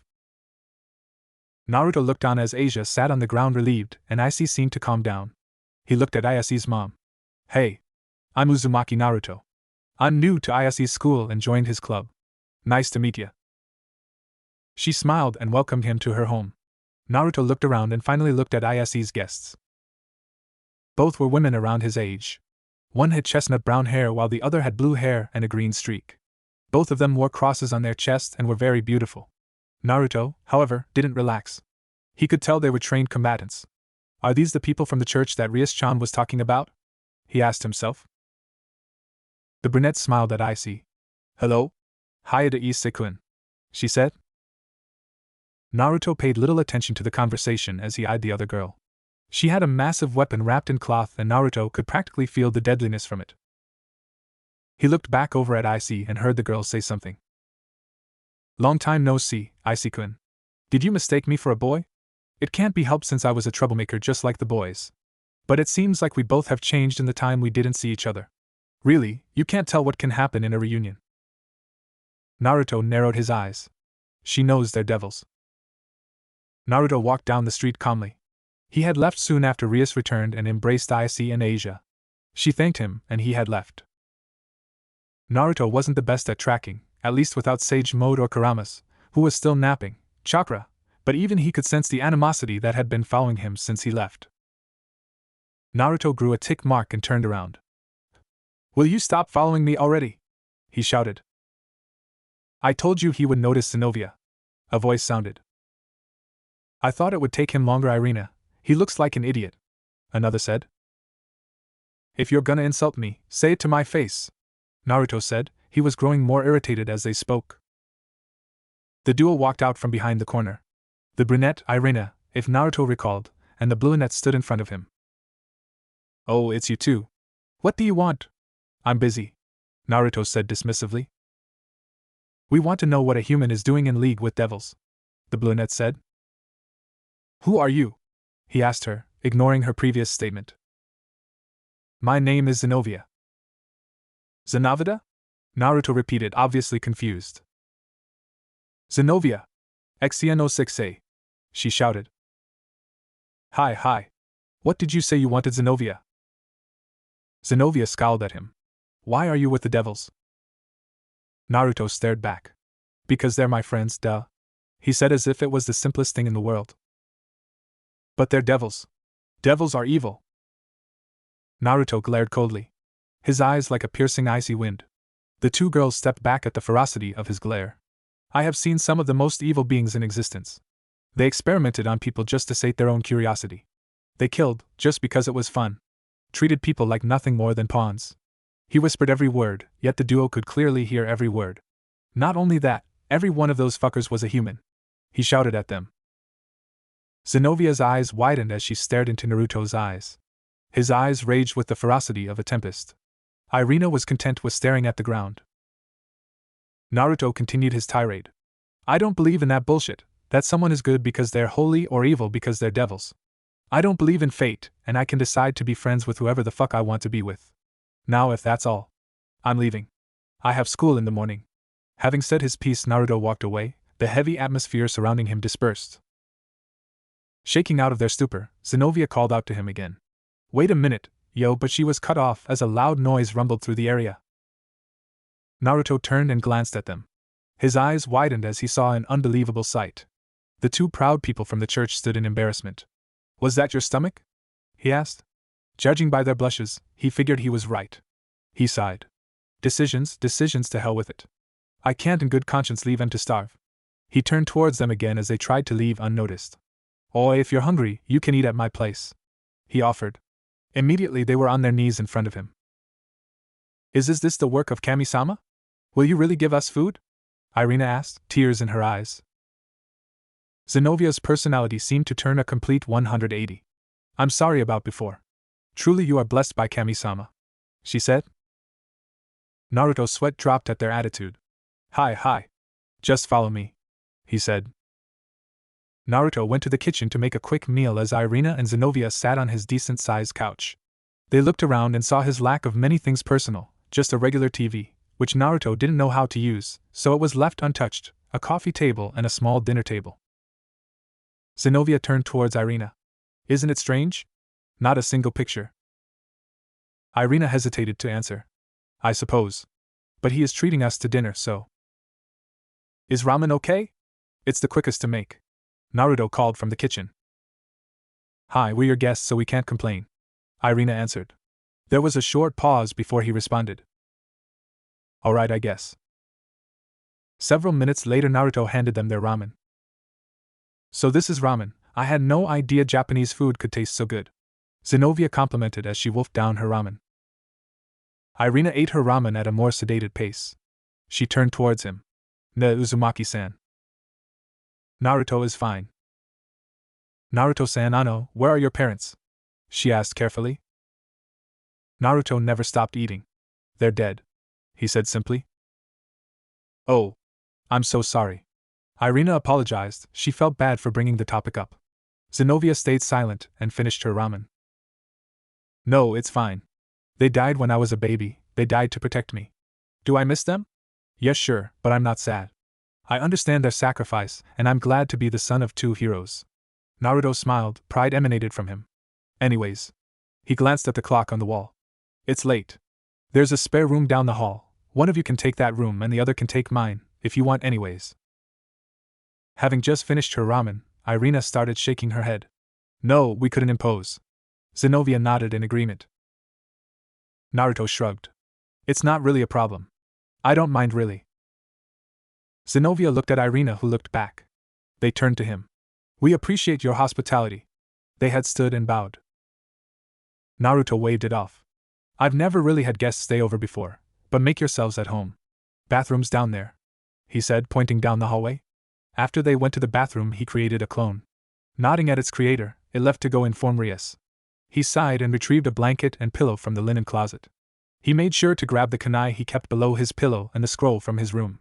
After sending another clone to clean the dishes, he sat up on the couch and began to meditate. As he slowly began losing his sense of reality, he began to go deeper into his subconscious. Normally he could do this quickly, but he wanted to do it this way for a more stable connection. He delved into his mindscape. Naruto opened his eyes and saw Kurama in front of him asleep. Walking through the open gate, Naruto stepped up to Kurama and placed his hand on his nose. He breathed deeply and spoke quietly. Kurama, I don't know why you're sleeping so much, but I want you to know I'm still here. You're one of my last precious comrades from Konoha, he said softly. So rest up. You earned it. Naruto said and was about to turn away when he noticed something peculiar by Kurama's feet. When he got to it, he gaped. Laying there sleeping were miniature versions of all the bijou. They were siphoning energy from Kurama slowly but steadily. Well, I guess that explains a lot. He chuckled. Hee hee. Maybe this makes Kurama a mother feeding her young? Whoa! He said as he dodged one of Kurama's tail.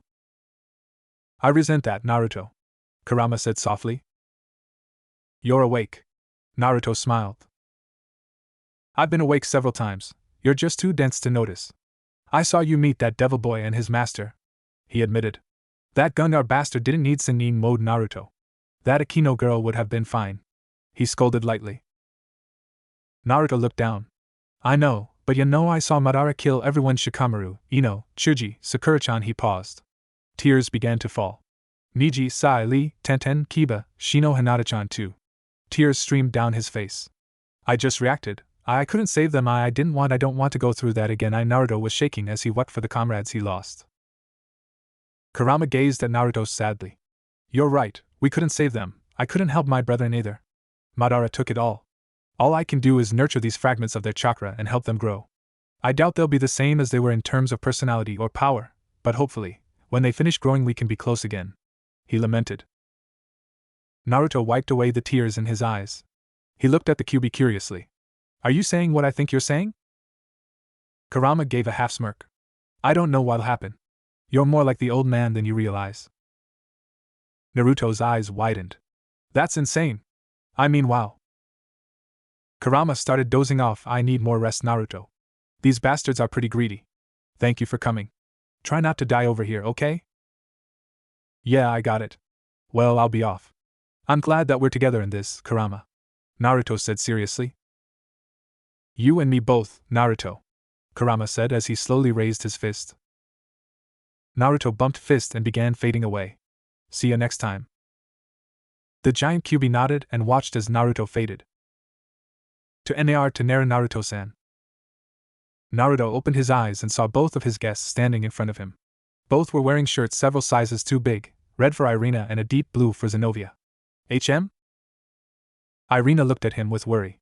Are you okay, Naruto-san? We saw you meditating and then you started crying, she said. Naruto wiped the tears from his eyes. Yeah. I was just doing some thinking. I'm fine now, thank you to Bayo, he said with a smile. Irina smiled and bowed slightly. Once again, we thank you for your hospitality.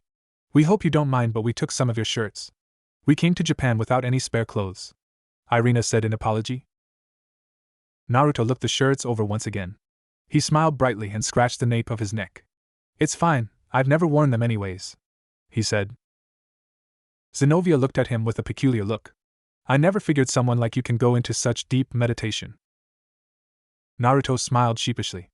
It took me a while, but I got the hang of it, he admitted. Zenovia looked away in embarrassment. To be honest, I'm not very good at it. Zenovia can be so hot-headed, it's hard for her to be still sometimes, Irina said with a coy smile. Naruto laughed for the first time in their presence.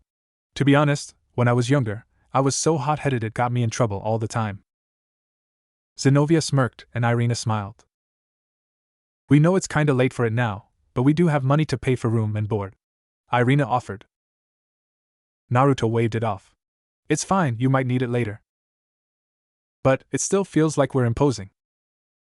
If it will make you feel better, let's just say you owe me one. Naruto gave his counteroffer. They both nodded vigorously. We swear to Kami-sama we will repay this debt.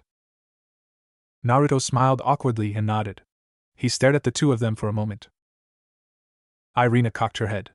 Is something wrong, Naruto-san? She asked. I'm just wondering what you two are doing here. From what Rias-chan tells me, it's rare for the churches to show up out of nowhere. Can you tell me what's up with that? Irina glanced at Zenovia. She nodded. They sat down in the sofa opposite his as Irina took a deep breath. We were going to say this to Rias Gremory tomorrow, but I guess we can give you a quick explanation, she said. Naruto nodded and motioned for her to continue. She made a quick trip to her assigned room and returned with what looked a normal rope. She looked at him, and her expression grew somewhat stiff. How much do you know about the holy sword Excalibur? She asked. Naruto responded immediately. Not a damn thing. I don't know anything about Iaitsu Kariburu. Irina's sweat dropped.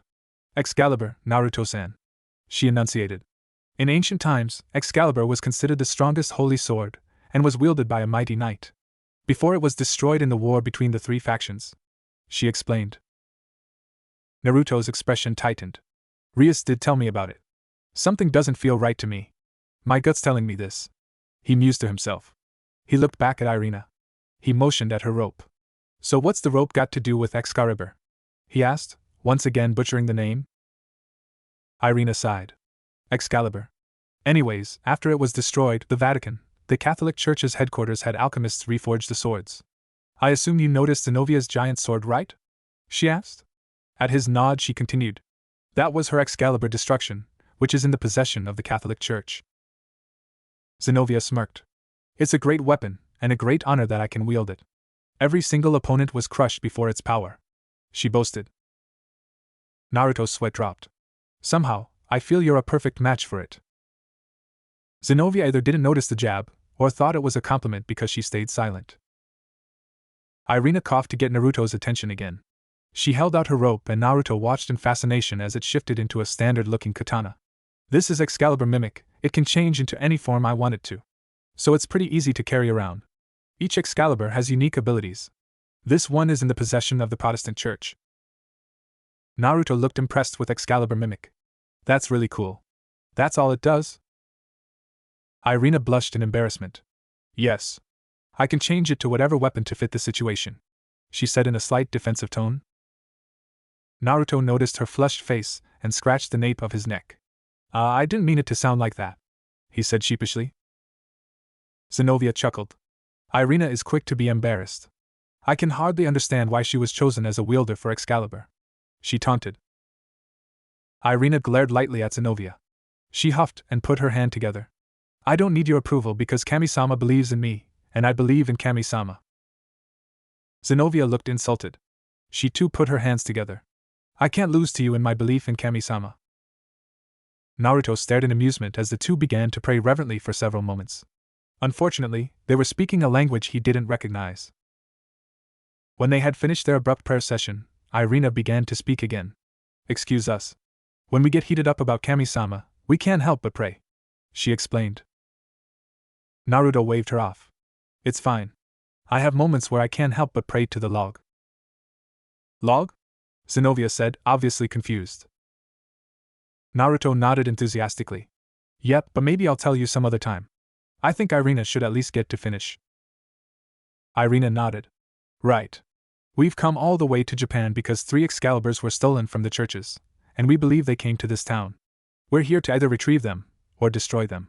At the cost of our lives if we have to, she stated with a serious expression. Zenovia mirrored her expression and nodded. Naruto stayed silent. There was nothing he could say. The atmosphere was tense for several moments before he glanced at the clock on the wall. He sighed and ran a hand through his hair. All right then. It's getting late. We all have things to do tomorrow, so we should get some sleep, he said to them. Irina and Zenovia relaxed and rose from their sofa. Irina bowed again. Yes, you're right. Good night, Naruto-san, and thank you again. Ah, good night, Naruto, Zenovia said with a small nod of her head. Hi, good night you too. After they went to their respective rooms, Irina to the guest room and Zenovia to his, he summoned a clone to keep watch, just in case. The clone transformed into a vase, and Naruto laid his head back. Soon enough, he was snoring lightly. The next day, Naruto awoke to an empty apartment. On his coffee table was a note that read, We will definitely repay this debt. I and X. He had left for school with a sense of anxiety that morning.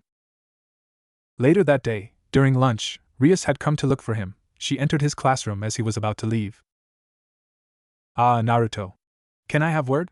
She said amicably with a smile. Naruto smiled widely and nodded. Sure, I'm free, he said, ignoring the cries of the girls in his class. She led him into the clubroom and asked him to sit. Akino was already there with a snack and tea.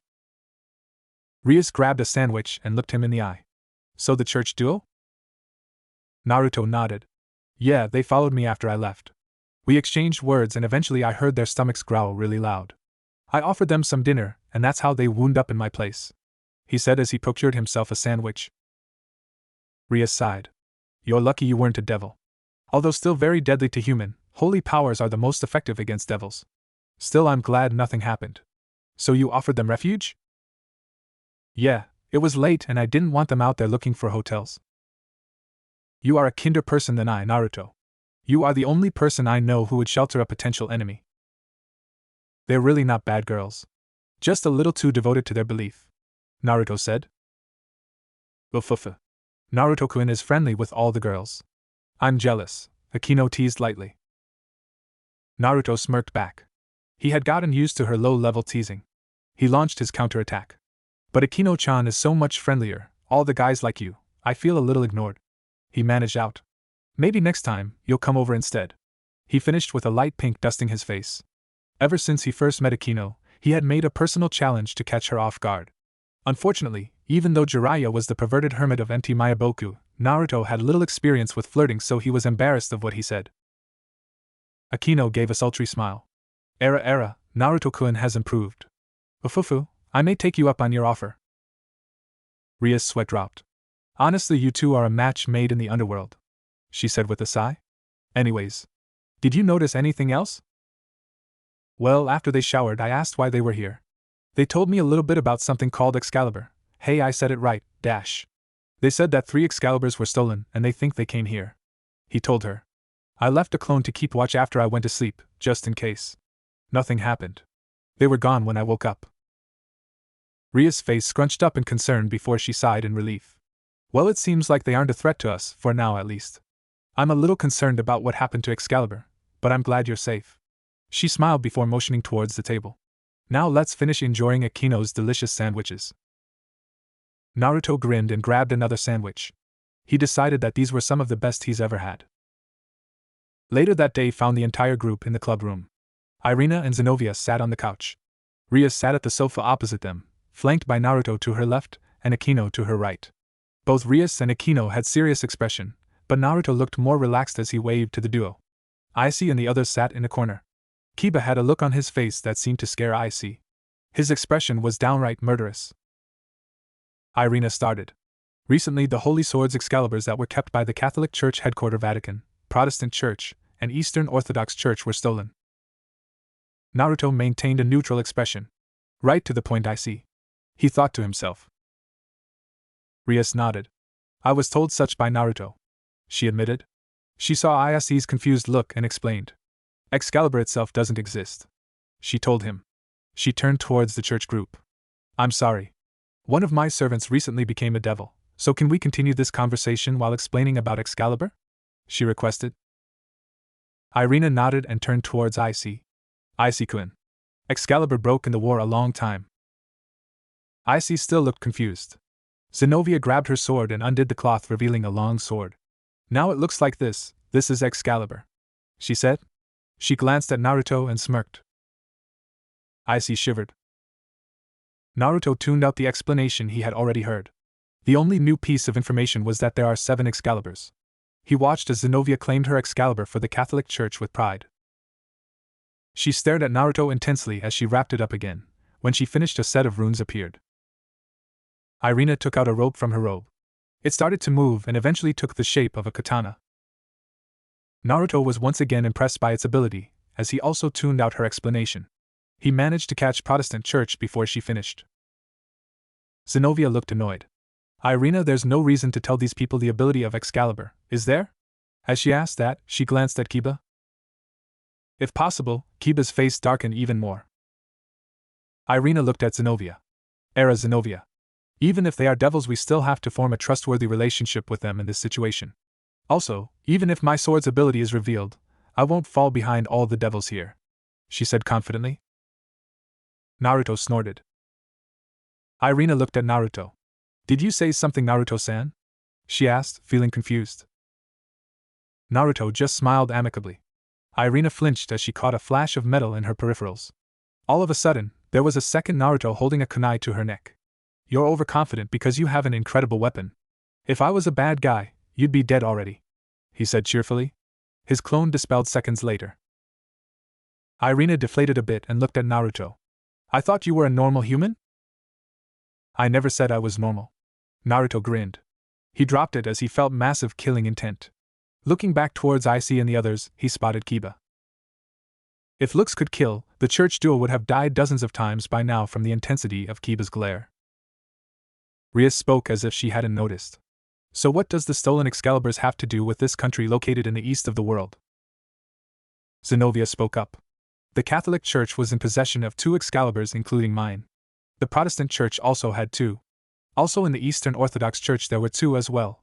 The last one went missing in the previous war between God, devils, and fallen angels. 1 Excalibur was stolen from each church. The ones that stole them escaped to Japan, and brought them to this town. Rias rubbed her forehead and sighed. It appears that my territory is full of incidents. So who are the ones that stole the Excaliburs? She asked.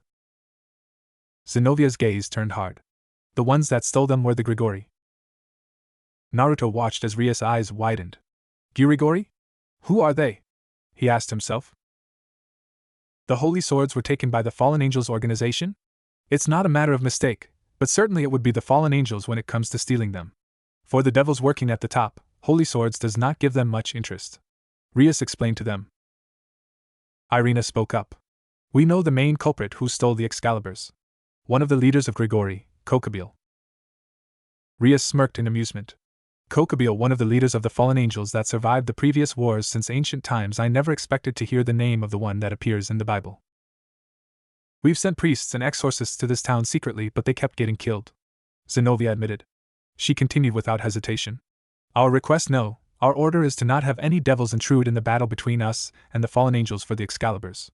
In other words, we came here to tell you not to interfere with this incident. Rias' expression changed into silent fury. Such manner of speech. Is it restraint? Are you thinking that we would collaborate with those fallen angels? That, perhaps that we might team up with them to do something with Excalibur?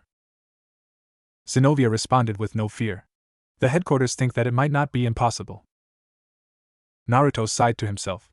It's this lack of trust that makes peace so hard to get. Accomplishing peace in this world is going to be difficult. The air seemed to chill. Naruto gulped. Rias-chan is scarier than Sakura-chan when she's pissed. He thought to himself. Zenovia continued casually. The higher-ups don't trust devils and fallen angels. We were ordered as if the holy swords are taken away from God's side, then the devils would be happy, right? The fallen angels would also profit from it. For those reasons it won't be weird for them to form an alliance. That's why we are giving you a warning. If you form an alliance with the fallen angel Konoha, then we will eliminate you all. Even if you're the little sister of the Mao. By our boss. Rias glared ferociously at them. If you know that I am the sister of a Mao, then it means that you have a lot of connections with the higher-ups in the church. She nearly growled out. I will say it now clearly. Never, in the name of the Gremory house, will we form an alliance with the fallen angels. I refuse to do something to tarnish the name of our Mao. She announced. Zenovia laughed. Phew, hearing that is good enough for me. She smiled. I had to warn you just in case that Konoha is hiding himself in this town along with the 3 Excaliburs. If something were to happen, I would be the one to be hated by the bunch in the church headquarters. She explained. We won't ask for cooperation. If you were to form an alliance with God's side temporarily, then it would affect the balance of the 3 factions. Especially if it's the little sister of a Mao. She finished. Naruto groaned silently. Politics, always coming in the way of doing something right. I'd like to punch the guy who made him in the face one day. Rias' expression lost its hostility, and she took a deep breath. Where is the person the Orthodox Church dispatched? She asked. Zenovia answered her. They have him on hold for this case. He will protect the last Excalibur if Irina and I fail. Rias had an amazed expression. So it's just you two? You're going to retrieve the Excaliburs with just the 2 of you? How reckless, are you trying to die here? Both of the girls looked her in the eyes. Yes. Naruto frowned. Again with that. I can't do anything. Damn it, they're too stubborn. Rias looked on in disbelief. You came here to Japan prepared to die. The belief in your teaching is extreme like always. Don't insult our beliefs, Rias Gremory. Right, Zenovia? Zenovia nodded. The church made the decision to destroy the Excaliburs rather than let the fallen angels have them. At the least we must get the Excaliburs away from them. For that goal, it's okay for us to die. There's only one way to fight an Excalibur, with another Excalibur. Naruto had to admire their dedication to their cause, but he didn't like the fact that they were throwing away their lives. Is it possible, just with you two? Rias asked. Well, we won't die in vain. Zenovia spoke fearlessly. Naruto clenched his fist in anger. Rias smirked. You seem confident. Do you have a secret weapon? Zenovia smirked as well. Maybe. I'll leave it to your imagination. There was a pregnant pause. Why? Naruto whispered. His head was hung low. Zenovia looked at him weirdly. Why what? Naruto spoke a little louder. I understand your passion, but why do you have to be sacrifices? They sent you to your death, and you just accept it? Irina spoke this time. We were ordered to do this. We are glad to follow Kami-sama's will. Naruto looked up, anger flickered in his eyes. If that's how your god works, then me and him have problems, he said coldly. His expression turned sad. Why does anyone have to be sacrificed? My sensei once said to me those who abandon the rules are trash, but those who abandon their comrades are worse than trash. I believe in his words even to this day. Disobeying your orders makes you trash in their eyes, but your god sacrificing his subordinates makes him trash in my eyes, Naruto said unflinchingly. Rias smiled at his conviction. She agreed with his words. Her cute servants were too important to her to sacrifice. Irina and Zenovia's eyes flared in anger. Naruto-san, I respect you for what you did for us last night, but I cannot forgive you for what you said, Irina said seriously as she stood up and grabbed Excalibur mimic. Zenovia followed suit. Neither can I. Let's settle this with the duel, she growled. Kiba appeared by Naruto's side of the couch. I agree. 2 on 2, he said darkly. He was wielding one of his swords in his hand. Zenovia glared at him. Who are you? Kiba smirked. I'm your senpai. Though apparently I was a failure. In an instant the entire room was filled with demonic swords. Several moments later they disappeared.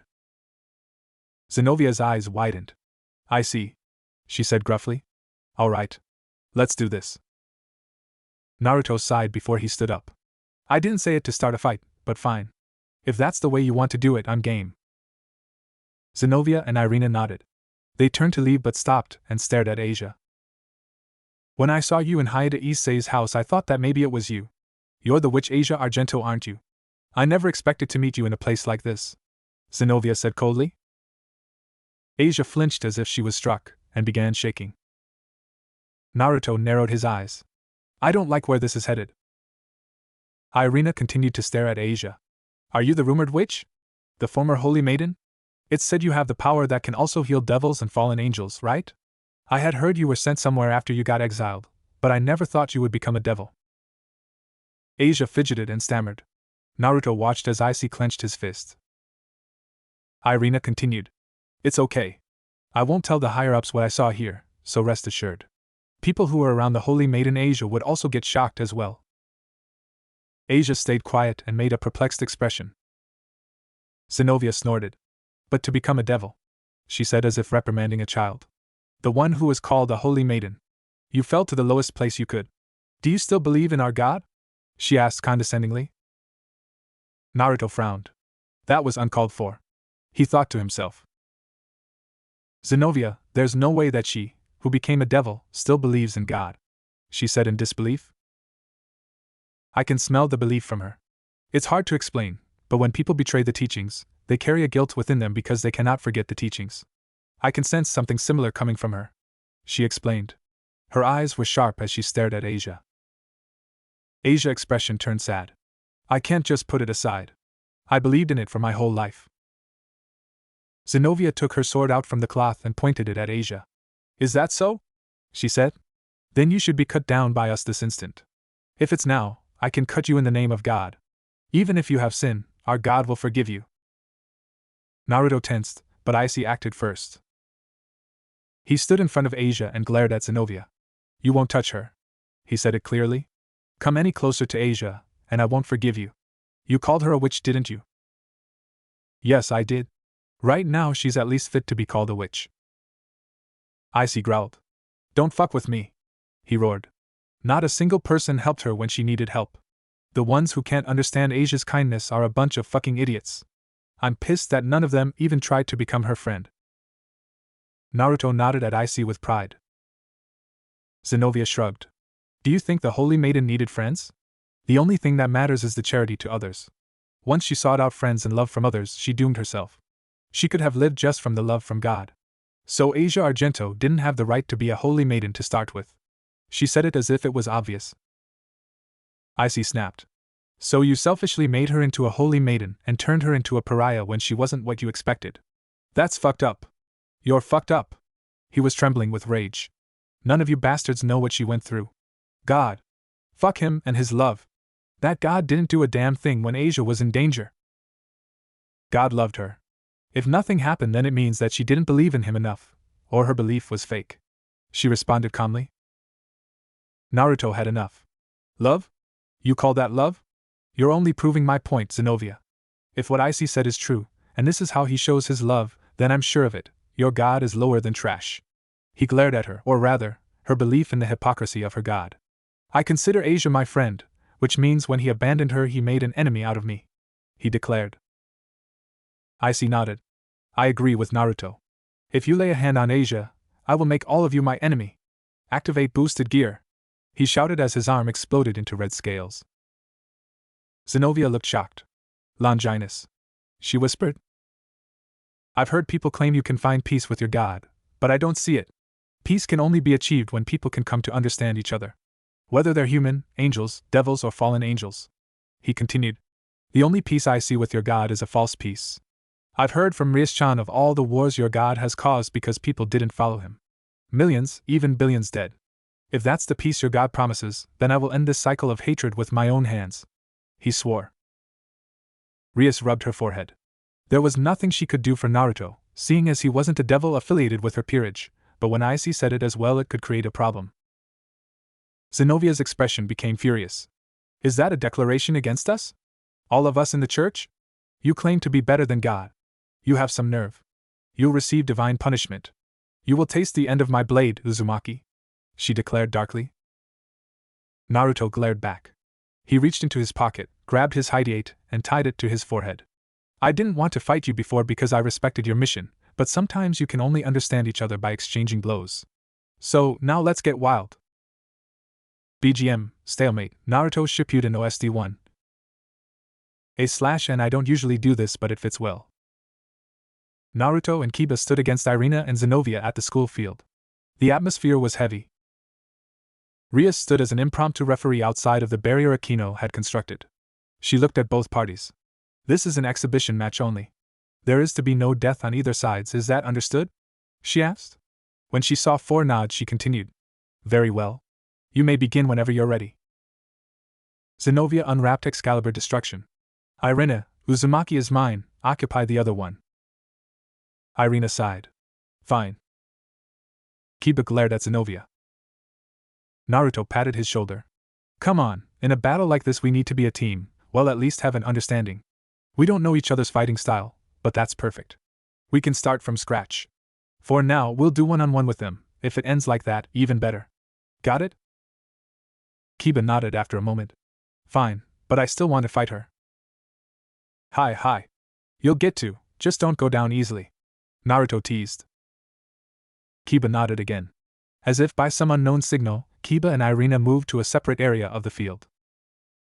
The air seemed to gain an oppressive aura as Zenovia gripped her blade. BGM. Naruto activated the spring-loaded kunai holder and gripped his weapon in a reverse blade style. That sword is giving me really bad vibes. I gotta be careful.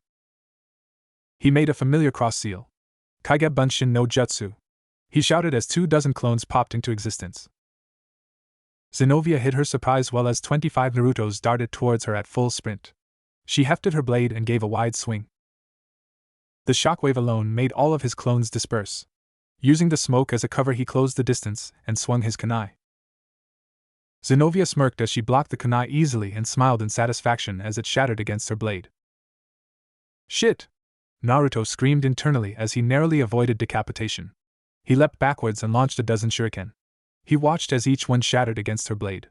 He drew another kunai. Okay, Noma Way is out. Anything that touches her blade get destroyed. Time for wind chakra.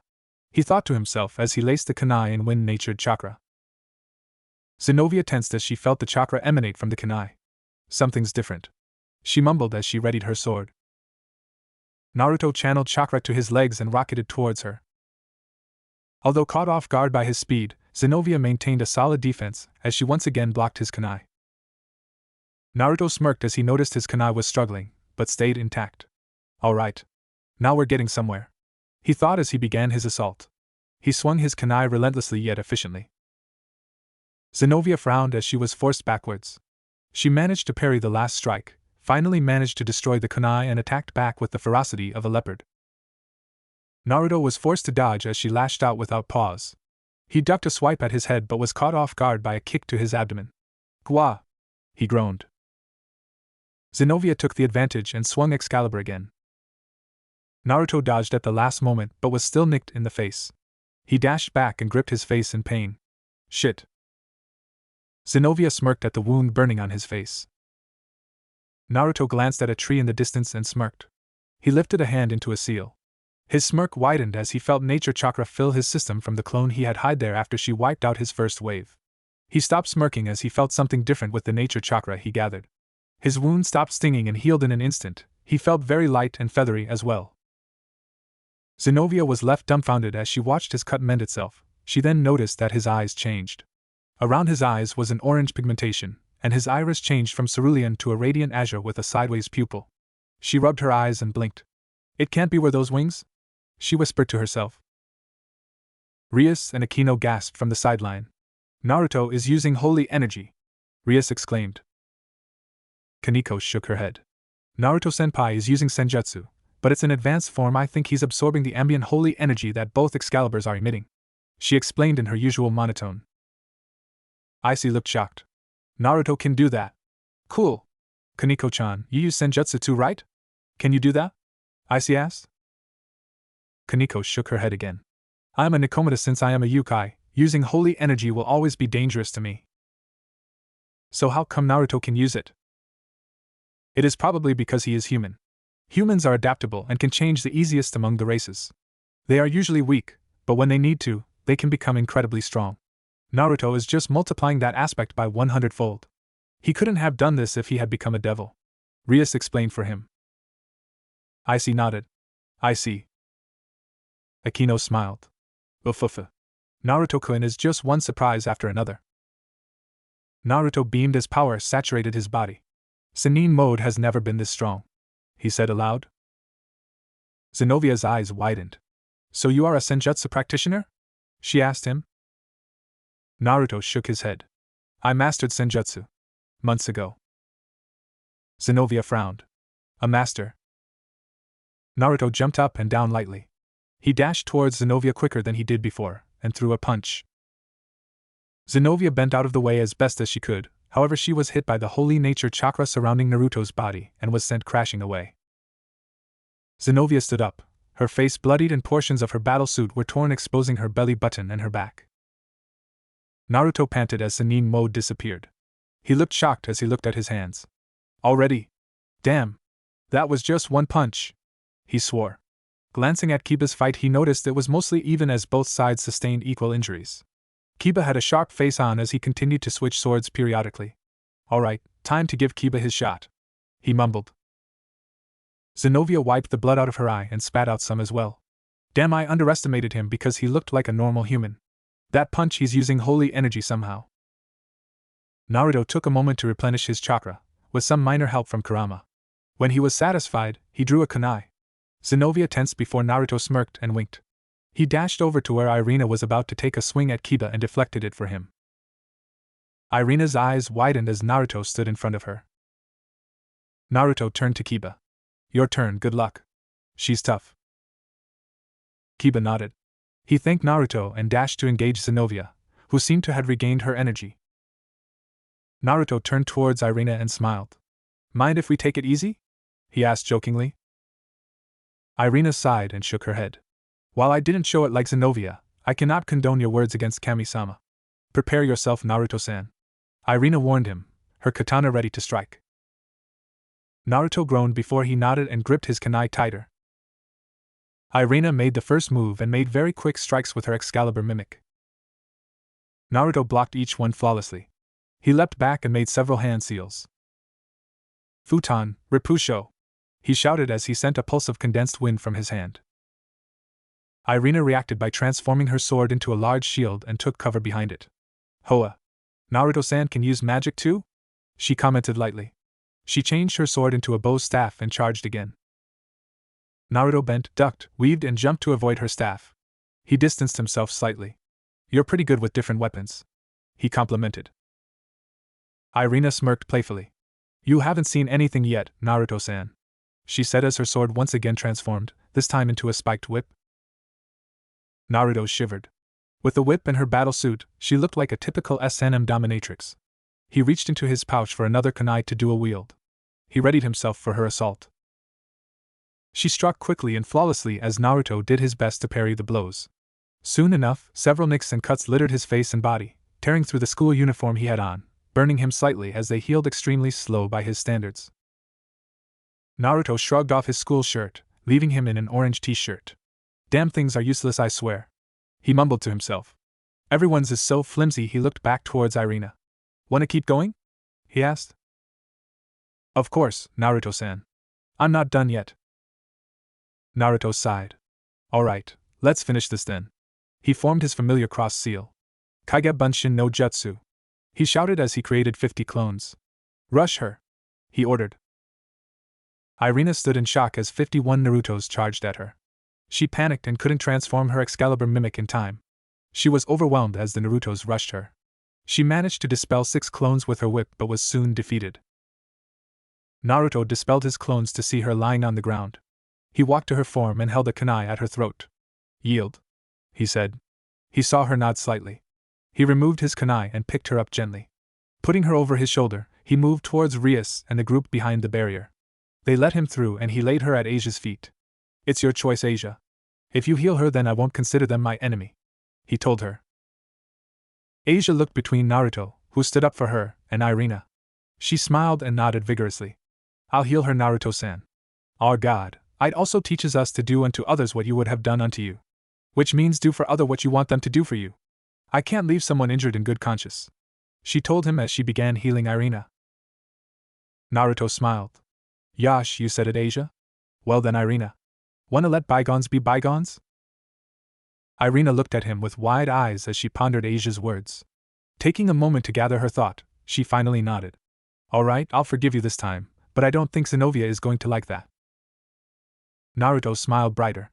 We'll burn that bridge when we get to it. Kaneko tapped him on the arm. It's cross, not burn, Naruto-senpai, she told him. Naruto rubbed his neck. Ahaha. Yeah, that too. He turned back towards Kiba to see him losing badly. He winced as he saw Kiba forego his speed and tried to win by pure force with an enormous sword. He watched as Zenovia's Excalibur destroyed that sword, and he was defeated by a powerful pommel strike to the stomach. Akino unsealed the barrier as Zenovia moved towards the group. She looked at Rias. Rias Gremory, I trust you with the talk from earlier. Also, you should train your servants a bit more. There's a limit for polishing their battling style. Kiba glared from his position on the ground. She turned towards Icy. Judging by the boosted gear we saw earlier, I'll assume you are the Sekyutai. If that's the case, I'll tell you this. Vanishing Dragon has already awoken, and if boosting is all you can do, you can never beat him. Be warned, as you will meet him eventually, she told him. After Zenovia said her piece, Irina dragged Icy off to talk. Zenovia looked at Naruto with a complicated expression. You confused me, Naruto. However, you were right. I felt your conviction in your blade and fist, she admitted. I do not approve of your disregard of Kami-sama, however I will not actively deliver divine punishment. You are strong.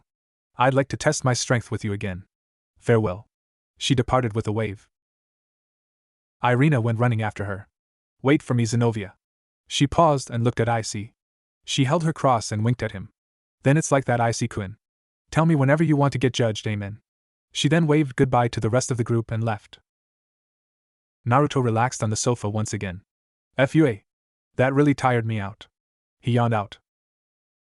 Kaneko moved behind him and began messaging his shoulders. You used a volatile version of Senjutsu, I'm surprised you didn't blow up, she told him. Or turn into a toad statue, he mumbled to himself. He moved deeper into Kaneko's skilled hands. Kaneko raised an eyebrow. Either way, you're tough, Naruto-senpai. Naruto smiled. Thanks, Nico-chan. Kaneko nodded. Asia fidgeted a bit. Thank you, Naruto-san, for standing up for me. Would you like me to heal your wounds? She asked. Naruto shook his head. Nah, don't worry about it. I've always healed fast. Give me a good night's rest, and I'll be good to go. Icy made a sound in awe. Wow, Naruto. Compared to you, I only show my uncool side. He sounded depressed. Naruto smiled. Don't worry about it, Icy. I thought you were cool earlier when you defended Asia like that. Good job. Asia blushed. Yes, thank you, Icy-san. You're always protecting me. Hold on. Yuto! Rias shouted. Naruto turned his head and saw Kiba attempting to leave. Rias seemed extremely angry. I won't forgive you if you leave me. You are the knight of the Gremory group. I will also be troubled if you turned into an exiled.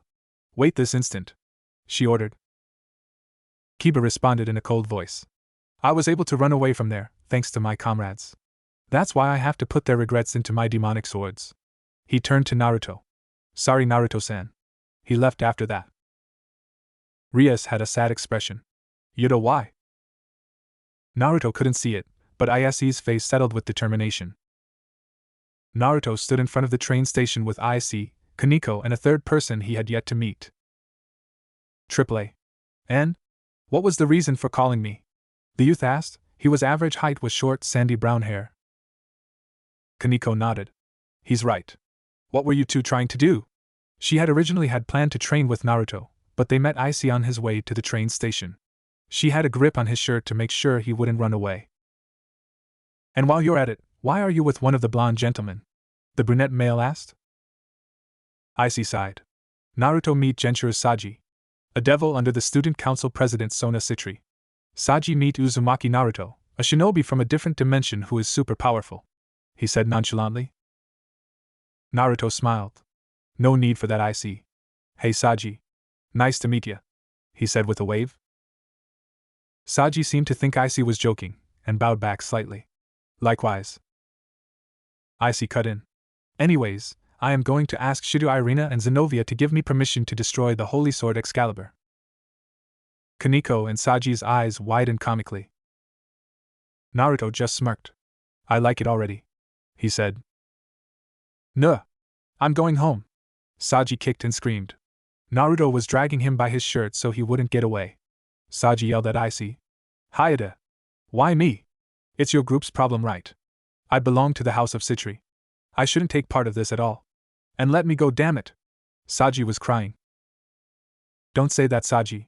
The only devil that I know who seems willing to help me is you, Icy said. Saji seemed to squirm more. Bullshit. There's no way that I'll help you. I'm going to get killed by Kaichiro. He turned to Icy as best as he could. Your master, Rias-senpai, might be strict and kind. But you know what?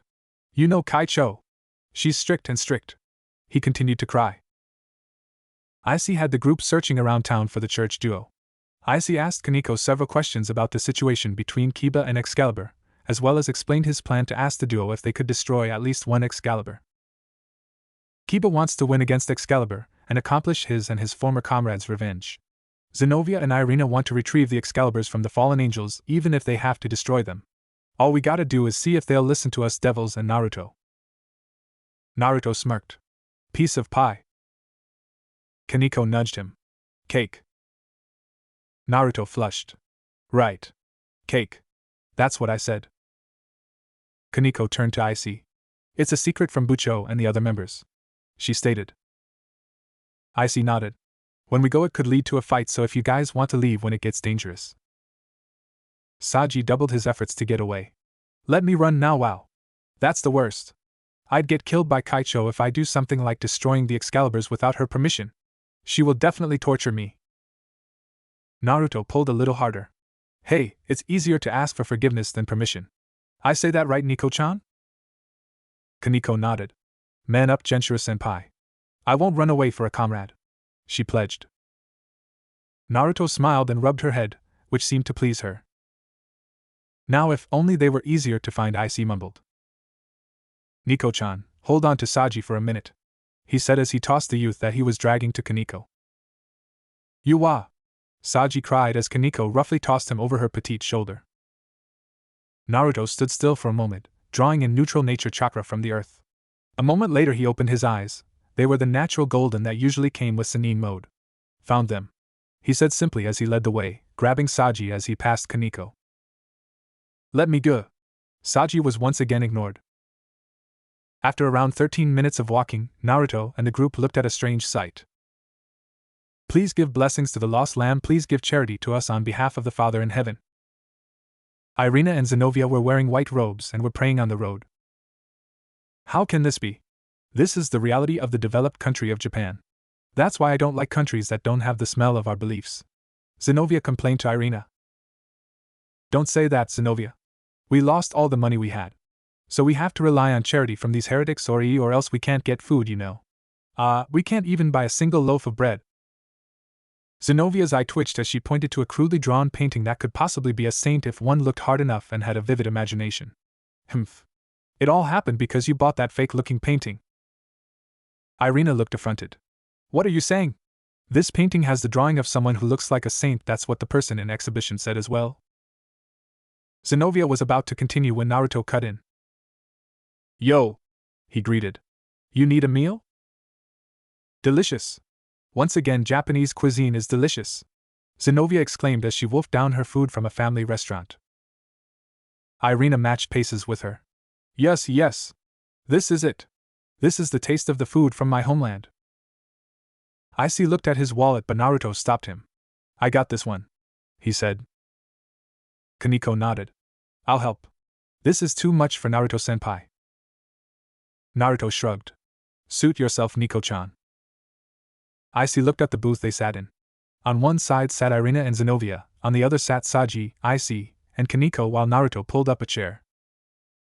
Zenovia leaned back in delight. Phew. Now I'm calm. It's the end of the world to get helped by a devil. Naruto shook his head and sighed. Even though I'm the one paying, she calls me a devil. Zenovia smirked.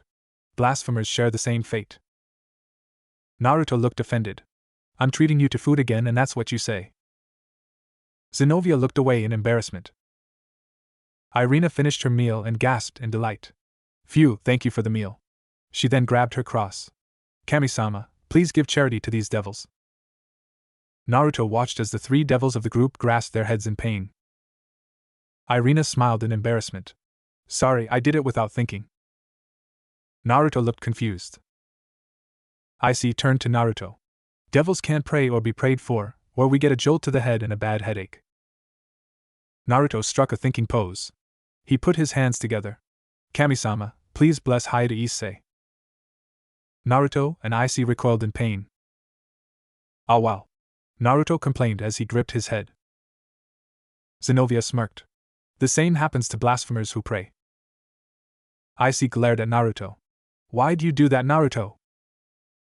Naruto shrugged. Curious, he said. He sighed as he felt his healing factor fix his headache. Irina put her hands on the table. So, why did you come to us? Naruto pointed at Icy. He planned this. Go get him, Icy. Icy smiled a bit. You two came to this country to retrieve the Excaliburs, right? He asked them. Irina gave him a weird look. That's right. We already told you that before. Naruto glanced at Zenovia to see her completely relaxed. I guess she wasn't joking when she said she wouldn't go after me. Phew, that's a relief. He thought to himself. Icy took a deep breath. I want to help you destroy the Excaliburs, he said clearly and confidently. Irina and Zenovia stayed quiet for several moments. Icy seemed to get more nervous as the minutes ticked by. Zenovia seemed to stare at Naruto in deep thought. Naruto raised an eyebrow but didn't comment on her weird behavior. Finally Zenovia opened her mouth to reply. Yeah, maybe it's okay leaving one sword to you guys. As long as you're sure you can destroy it, that is. As long as the devil's identities aren't revealed. We can skirt by if Naruto is identified, he's human so the higher-ups will just assume he's of hero descent, but we can't afford the higher-ups and our enemies to think we're connected to you devils. Icy's jaw dropped. Irina looked nervous. Are you sure, Zenovia? Even though Naruto-san is human, Icy-kun is still a devil, you know? Zenovia sighed as she ran a hand through her hair. Irina. To tell you the truth, it would be really tough to retrieve the 3 Excaliburs and to battle Kokobile with only the 2 of us. I know that, but dash. Zenovia cut her off. The minimum objectives we have to achieve are destroying the 3 Excaliburs or take them back. If ours get stolen as well, then we're better off destroying them beforehand. Even if we use our last resort, we only have a 30% chance that we will succeed and return safely. Irina seemed confused. Even so, we thought that the success rate was high enough to come to this country prepared to put our life on the line. Zenovia crossed her arms and continued. Yeah. The high-ups also told us to continue our mission as well and dispatched us to this country. It's almost self-sacrifice. And isn't that what we, the followers, desire for? Zenovia looked at Naruto with a sense of appreciation. I changed my mind. My beliefs are flexible. So I can act in the best way. Irina puffed her cheeks. I have been thinking about it for a long time, but your faith is a bit weird. Besides, weren't you influenced by Naruto-san? Zenovia nodded. I won't deny it, but I think it's our duty to accomplish our mission and return safely. She stared at Naruto with a predatory gaze. Besides, I have someone I have to beat at all costs, so I can't die. I'm going to live and continue fighting for God. Am I wrong? Irina hesitated. You're not wrong, but... Zenovia then glanced at Icy. That's why we won't ask for help from the devils. Instead we ask for help from a dragon and a hero. Icy looked at his left arm. Naruto held up his hands. Okay, what the hell are these heroes you keep talking about? He asked in annoyance. Zenovia looked at him strangely. You don't know your own heritage? Naruto shook his head. I know my heritage, but I'm not a hero like you keep saying. Irina looked shocked. That's what we always thought you were. If you're not of hero descent, what are you? Naruto took out his headband from his back pouch. He laid it on the table. I am a shinobi from Konoha no Sato. In Hai no Kuni. Zenovia's eyes widened. A Japanese ninja. Irina shook her head. There's no such place as Konoha or Hai no Kuni in Japan, Zenovia. Naruto nodded. I came from a different dimension. He admitted in a hushed tone. Zenovia, Irina, and Saji, who had refrained from speaking out of fear, all looked at him in shock. Irina was the first to recover. A dimension triumph! Irina exclaimed before Naruto covered her mouth. Rias-chan told me not to let the normal people know. Naruto explained. Irina nodded her head. Saji turned to Ayase. I thought you were joking, he whispered harshly. Zenovia stroked her chin. That explains your unusual abilities. What were those? She asked him. Naruto smiled in pride. That's my ninjutsu. The shadow clone technique and wind style, Gale Palm. Saji whimpered. Hayadu, why do you surround yourself with weird people? Zenovia nodded. I see, as far as I know, the church doesn't have anything against dimension travelers, right Irina? She asked. Irina shook her head. No, Zenovia. In fact, I believe they're revered as messengers of God, she admitted. Zenovia smirked. Then they'll have no problems if we receive aid from the Security and a messenger of God. She then turned back to Icy. Although, I never thought that I would meet the Security in a distant country like this. Even if you turn into a devil, I see that the dragon power within you is still present. If it's like the legend says, then you can increase your power to that of a Mao, correct? Icy nodded slowly. If you gain a power to that of a Mao, then you can break the Excaliburs without a sweat. Naruto smirked. I'd like to see an Excalibur survive my Raisen Shuriken Jutsu. Zenovia smirked. You seem confident. She complimented. I honestly believe that it was God's doing that we had this meeting, she said happily as she motioned to Ayase's side of the booth. Irina still seemed hesitant. See, certainly they didn't tell us not to borrow the power of a dragon or Naruto-san, but you are just saying nonsense. Your belief is too weird. Weird is fine with me, Zenovia said nonchalantly. But Irina, Ayase's your childhood friend, right? Let's put our trust into him and his group. The power of a dragon and shinobi. Irina stayed silent, but looked somewhat content. Icy smiled. Okay. The negotiation is a success. I will lend you guys my dragon's power. Naruto raised a fist. I'll lend my strength too. Icy nodded. Then can I call my partner for this cooperation then? Kiba showed up and after exchanging information about the situation, the duo of Irina and Zenovia got ready to leave. Zenovia took out a pen and a memo pad. She wrote down her contact information and handed it to IC. If something happens, call this number. IC nodded and took the paper. Thanks, then we should also. We already received IC-kun's number from Obasama. Irina cut him off. Are you kidding me? Oka-san. She gave it without my permission. IC cried out. Zenovia got up. Then that's it then. TCH. Now I owe you 2 meals, Shinobi Uzumaki Naruto. Irina also got up. Thanks again for the meal, Naruto-san. She bowed slightly. She turned to IC and winked. Next time, you should treat me IC-kun. Even if you're a devil, Kami-sama will allow it if it's IC-kun who treats me to a meal. It's okay if it's food. After that, they left with a wave, and everyone let out a deep sigh in relief. After a moment of silence, Kiba turned to IC slightly. IC-kun, why did you do this? You too, Naruto-san. Why are you helping me? He asked quietly. IC smiled. That's easy. We're comrades. We belong to the same group. Don't think I forgot that you helped me before as well. It's not like I'm trying to repay you, but I thought I would give you a hand this time. Naruto clapped him on the shoulder. If it wasn't for you, I wouldn't even be here. You housed me the first night and introduced me to Rias-chan. You're already my comrade. I won't be helping you get revenge, I'll be helping you move on from your hate. Now that I know a little more about the situation, I think that I can help. Kiba smiled wryly. If I act by myself, then I would also cause trouble for Bucho. That's also the reason, right? IC looked embarrassed. Of course. Bucho would get sad if you were to go around in a rampage. Actually, the fact that I made this plan by myself will cause trouble for Bucho as well, he admitted. But it's better than you becoming an exiled, right? It even turned out to be a success. Kiba still looked pensive. Kaneko reached out and grabbed his shirt. Yoro-senpai, I would get lonely if senpai disappeared. She had a sad face as she said this. I will help you, that's why please don't go. She pleaded. Kiba looked troubled for a second, before he broke out into a defeated smile. Ha! I give up.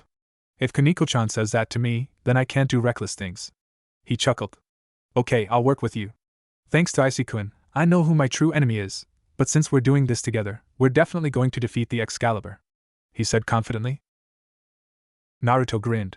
Yash! We're going to kick their asses. Saji, who had remained forgotten, raised a hand. Do I have to do it as well? I mean, I'm totally uninvolved in this after all. How are Kiba and Excalibur related? Naruto nodded. I'm lost too. Rias-chan didn't tell me about this, so I didn't bother with it. Kiba sighed. Let's talk a bit. Kiba then began explaining his past with Excalibur, and the experiments that him and his comrades were forced into. All of them were skilled with swords, and there was a sacred gear user. They had been forced to believe in God's love. In the end, Kiba and his comrades were unable to wield holy swords, so then came the disposal. Everyone died. They were killed. Killed by those who serve God. No one saved us. Just because we couldn't use the holy swords. Other boys and girls were put under poisonous gas while still alive. Us too. They poisoned us while saying amen. Even so, we were seeking help from God. Kiba explained somberly. Naruto grit his teeth. They were treated like pawns, no, like they weren't even human. Kiba continued. I want to accomplish my comrades' regret. I don't want their deaths to be in vain. I have to keep living in their place and prove I'm stronger than Excalibur. Naruto gripped Kiba's shoulder. Kiba. I now understand why you want revenge. I'll help you. Not for your revenge, but to prevent what happened to you from happening with other children. So we're gonna stop this together, as comrades. Naruto said seriously. Kiba seemed shocked before he smiled. Thank you, Naruto-kun. Naruto smiled and held out a fist. Kiba looked confused for a moment before he realized what Naruto wanted. Bumping his fist with Naruto's, he nodded confidently. Yu Saji sobbed. Everyone turned to him. He was crying heavily and had a dripping nose. He took Kiba's hand into his. Kiba! It must have been horrible. I understand why you hold a grudge against those people from the church and Excalibur. Everyone stared as he made such a spectacle of himself. To tell you the truth, I didn't like you before because you were a good-looking guy, but it's different now. I will also help. I'm willing to receive the punishment from Kaicho. But before that we have to destroy Excalibur. I will work hard too. You have to live on as well. Don't ever betray Rias-senpai who saved you. He finished. Kiba nodded slowly. Okay. It's a good time. I want you guys to hear my story. You guys should know about me if we are going to work together. Saji then became somewhat shy. My dream is to make Kaicho pregnant and marry her. But you know, making a girl pregnant and marrying her is hard for an unpopular guy like me. There aren't any girls that I can make pregnant to begin with, but I will, one day. Saji admitted with glittering eyes. Icy took Saji's hand with tear-filled eyes. Saji, listen to me. My aim is to grow Buchozape and then suck it. Then next several moments were the most awkward moments of Naruto's life. The duo went on about the breasts of their respective masters. Kiba chuckled awkwardly. Kaneko summed up her feeling into one sentence. You are the worst, she said as she inched towards Naruto, away from the perverted duo. Naruto just sighed. Perverts everywhere I go, he mumbled. He stood up and stretched. Well, Kaneko-chan. We still got a couple hours to burn. Want to get some training in today? Kaneko stood up from the booth and nodded. Can I join Naruto-kun? Kiba asked as he too stood up. Maybe this will give us time to get familiar with each other's fighting style. Naruto smiled and grabbed him into a one-armed hug. Yash! Let's go! He shouted. He walked out the door, Kiba in tow with Kaneko walking behind them. Saji and Icy continued to cry together in the restaurant. Naruto sat upon a bench in the town's local park, fiddling with a strange device in his hand. The fountain gushed water from behind him. Akino sat with him, slowly explaining to him what said device was. Naruto looked the little object in his hand over with fascination. He turned it over in his hand. So this is a cell phone? Akino smiled and nodded.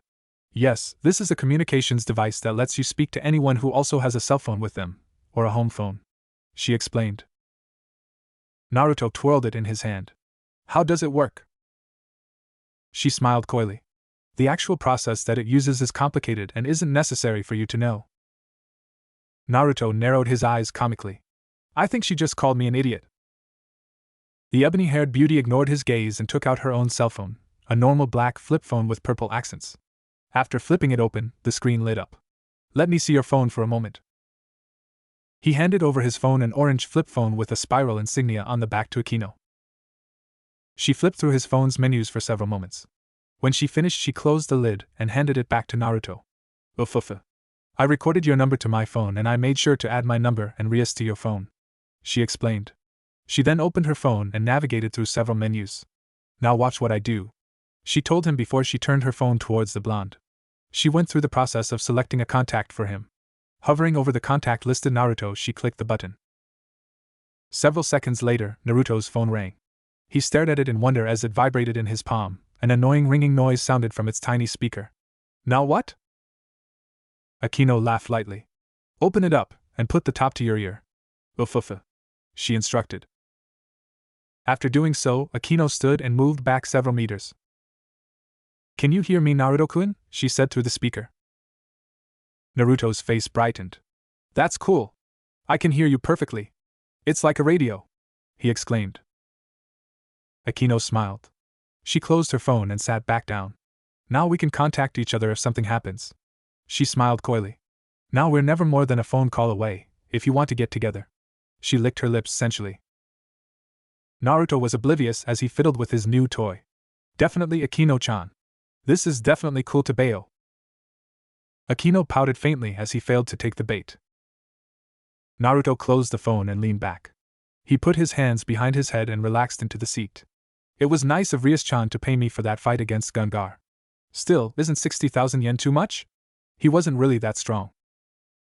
Afufu, most of it went towards that phone of yours though, also I think it's apt payment for making sure I wasn't scathed. She put a hand to her cheek. I just felt so protected when you saved me, I think I'm in love, she teased. Naruto blushed. I mean, he stuttered. Akino giggled. You're still an easy target, Naruto-kun. Naruto stayed quiet with his cheeks flushed. That was something else. I'll have to remember that, he mused. Akino stood up. Ufufa. I'd love to keep teasing you, but Rias is expecting me.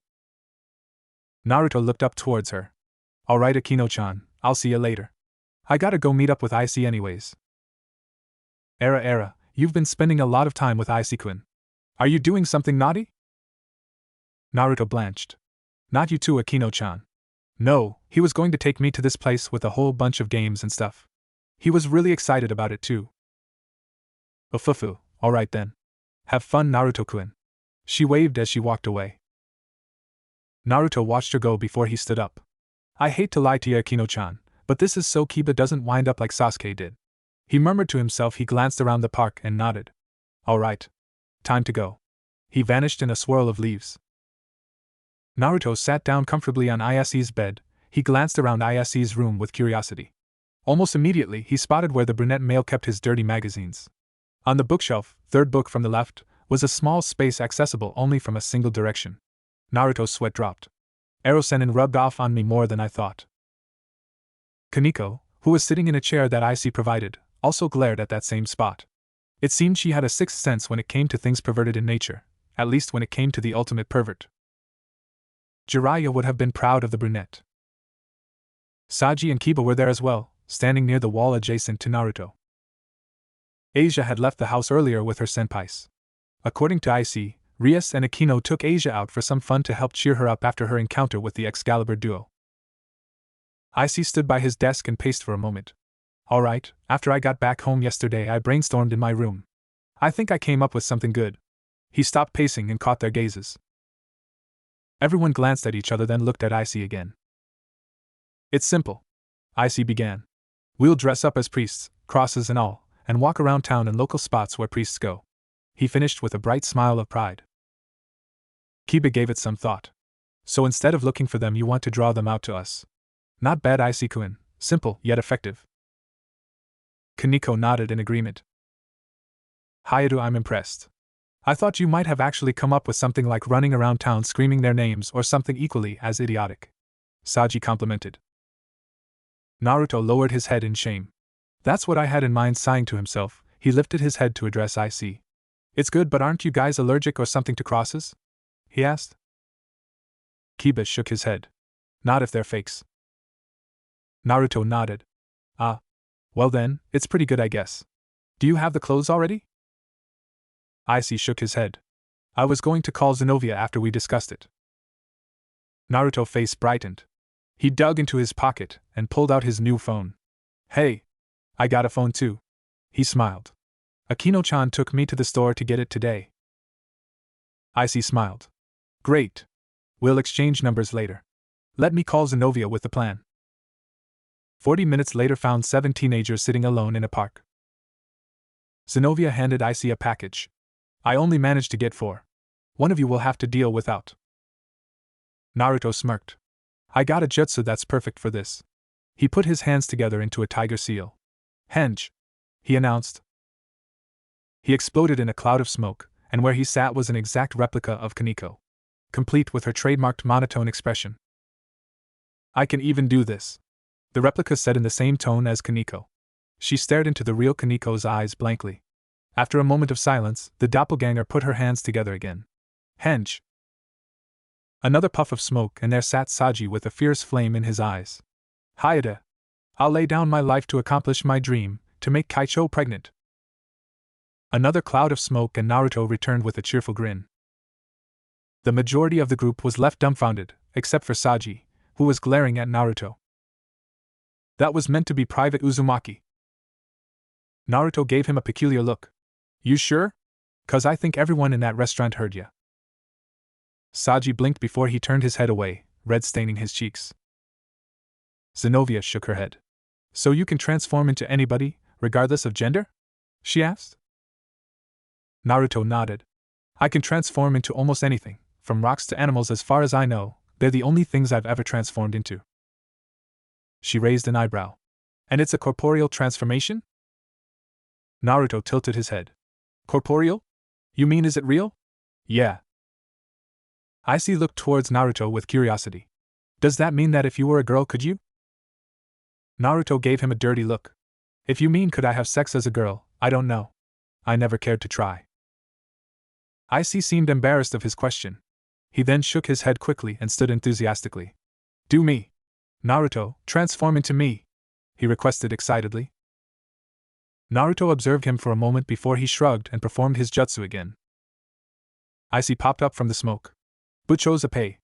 I wanna suck them. The real IC flushed in embarrassment. IC-senpai is the enemy of all women, Kaneko commented harshly. Irina blinked twice. IC-kun became such a perverted person, she exclaimed in shock. She turned her head towards the sky. Is this a test from Kami-sama? Everyone pointedly ignored her outburst. Zenovia herself seemed mildly disturbed by the perverted display. Naruto reversed his jutsu. Anyone else before we continue? He asked almost sarcastically. Zenovia caught his gaze and smirked. I'm curious to see your portrayal of me. She crossed her arms. Naruto sighed before he used his jutsu again. Zenovia faced Zenovia as they sported identical poses, complete with matching smirks as well. Ready to face divine punishment to Uzumaki? Icy shivered. That's too real. Naruto, how can you mimic everyone so well? He asked. Naruto transformed back and rubbed the nape of his neck. I had a lot of practice when I was little. I even made a jutsu I'm sure you would like. Icy. Maybe I'll show you later. He promised. Zenovia nodded. Alright, we did our part, you'll have to do your own investigations. She said this as she stood up. Let's go, Irina. Irina stood up as well. She winked at Icy. Call us if you find anything, she said as she walked off with Zenovia. Icy stood up and raised a fist. Alright, let's get going, we got a shitty priest to find. Naruto laid his head down uncomfortably on his desk. It had been several days since they started their search, only to find nothing. He was mentally drained. If he had to listen to another one of Saji's day-long complaints, he was going to throttle him. Not to mention, he missed several days of training, which is what he was actually upset about. Uzumaki-kun, pay attention. His English teacher reprimanded. She was a woman who couldn't be more than 30. She had a youthful face, short mahogany-colored hair framed her face. She had a cute button nose and full glossy lips. Her body was attractive yet modest, nothing too large yet nothing too small. Had she been employed in any other high school, all of the male student body would ogle her endlessly. Sadly, she taught at Ko Academy, home of the supernaturally endowed beings. Naruto lifted his head. Hi. Hi. He mumbled. One hi is enough. Now then, since you felt so inclined to nap during class, please translate the next sentence into English. She told him. Naruto